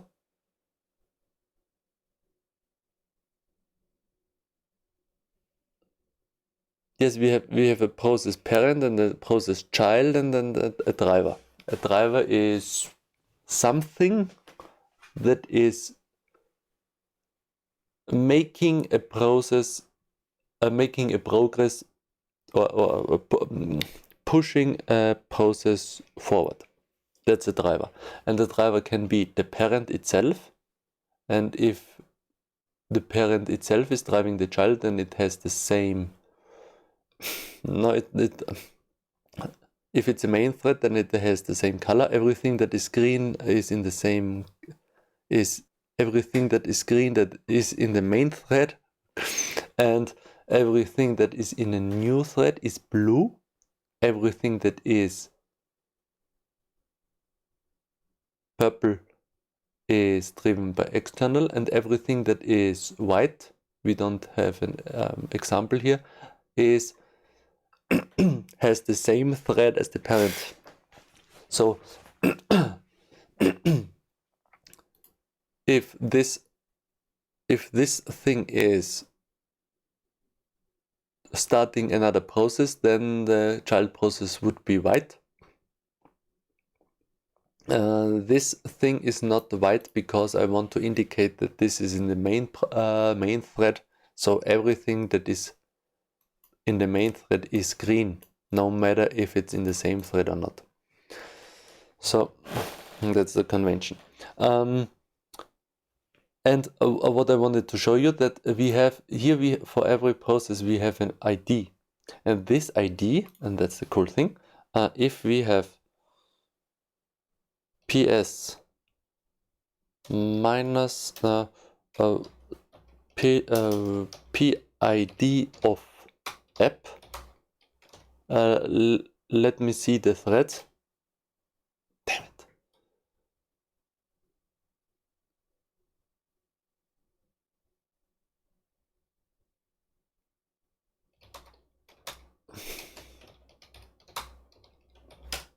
Yes. Yeah, not working.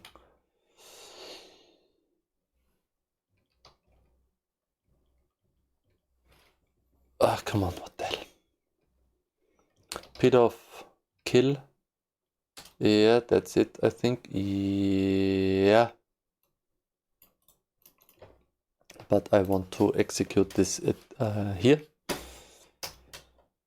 So we see this application has a lot of, oh nice, so cool. So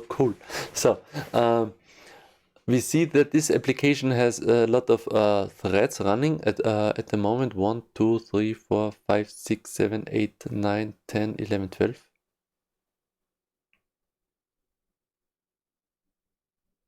Yes, 12.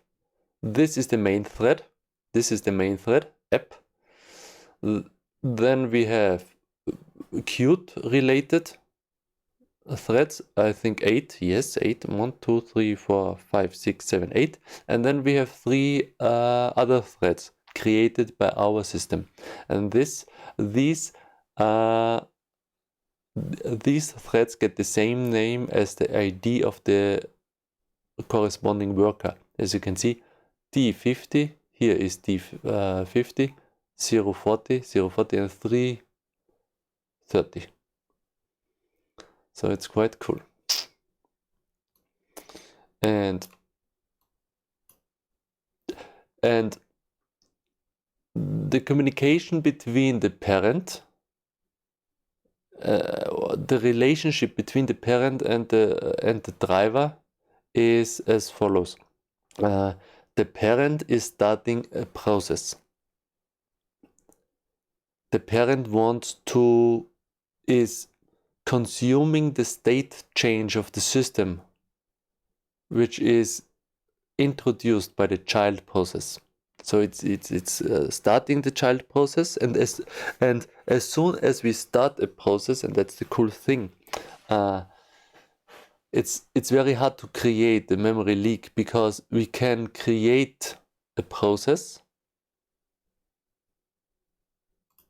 For example,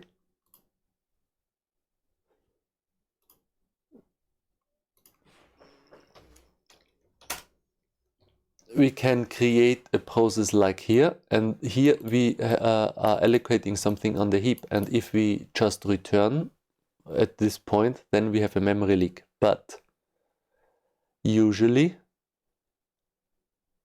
this does not happen, because if we want to start it happened before. that's so cool. If we create a process and we don't start the process, then it's not running.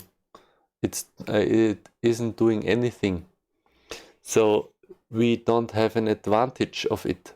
So we immediately understand, oh, we forgot to start the process. Because only if the process is started, it's doing something. But as soon as we start the process, we take responsibility of the process. So it's in our list, and then it's bound to our process. So that's quite cool. And so the parent is starting the child process. So this is the reason why it's bound to the parent and not to the thread pool. But the parent can delegate the work which needs to be done for the child process to something else. It can be an interrupt of a microcontroller, it can be a new thread, it can be something else. And the driver is driving this thing as long as the process has a progress. And the progress has a certain definition. If a process is finished, is shut down and finished, and does not have any any children, then it's considered to not have any progress anymore. So if this thing is not shut down, or if this thing has children, then it may have a progress. The tree under it may have a progress. It's still changing the state of the system somehow. And as long as this thing has a progress, the driver is driving.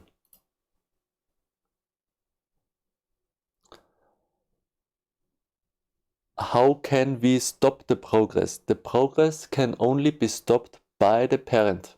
The parent can repel the child or can cancel it. Then this thing and its entire subtree is shut down, and then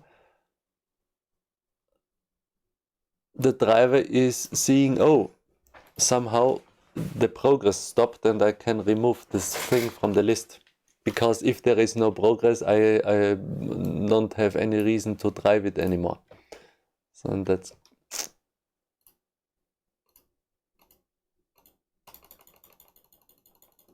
I can click very fast, and I can...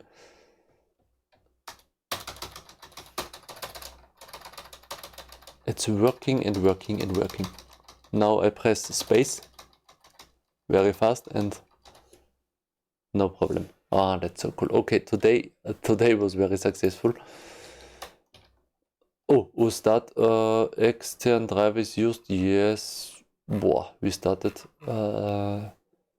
very often. Okay, this is debug message. That's fine. Driving not finished. That's cool.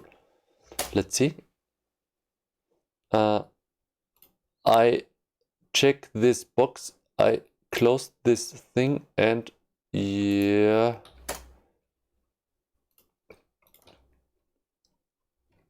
We can create this message. because this thing is actually this is not a warning.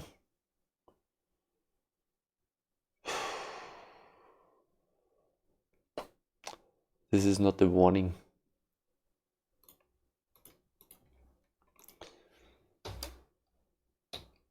This was just for debugging purposes of the thread pooling.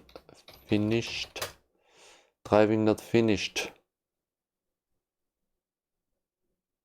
We can make a debug log. Log level.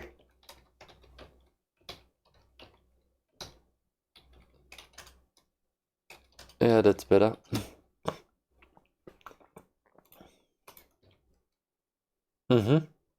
External driver is used for signal generating. Yeah.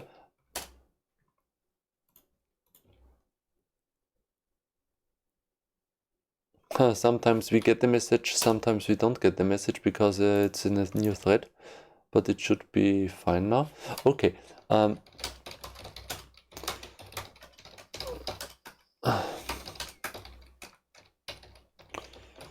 No warning if driving not finished.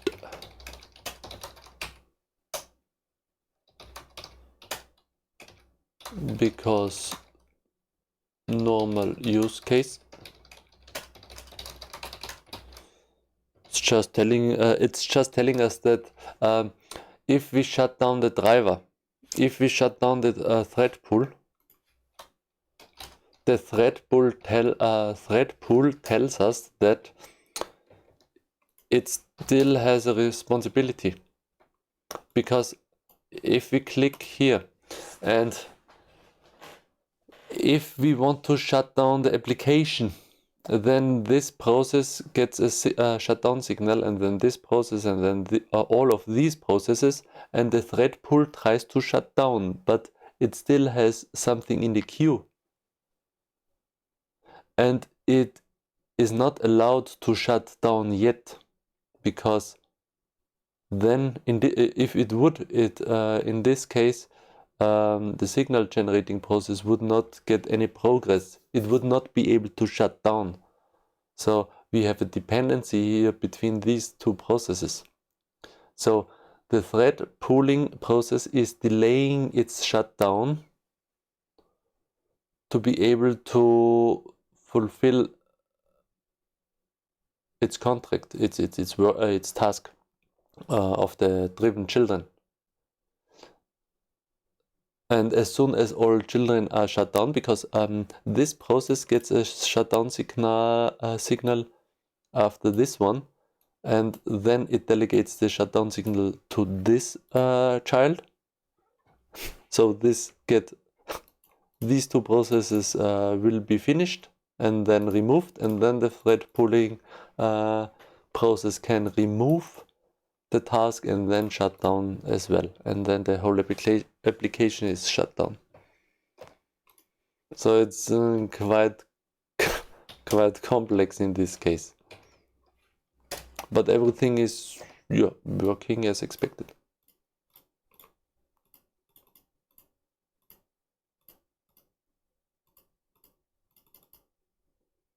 As you can see, sometimes you see only one line that's intended, because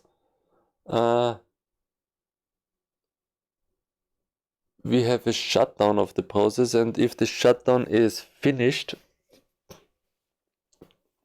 then a process is not printing any state information anymore. So we have a one line. We may see the process, that's normal, because we have a snapshot of the this tree is a snapshot of our system, and we may see a process that is shut down but not removed from the child queue. So this is normal, but eventually it is removed. Sometimes we don't see this mid state.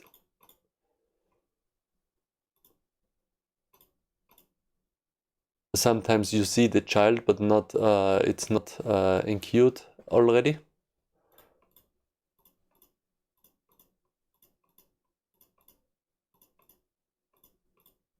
Yeah, cool. Cool, nice. And in the next step, we will remove the visibility of the thread pooling process because we don't need to see it. It's just working.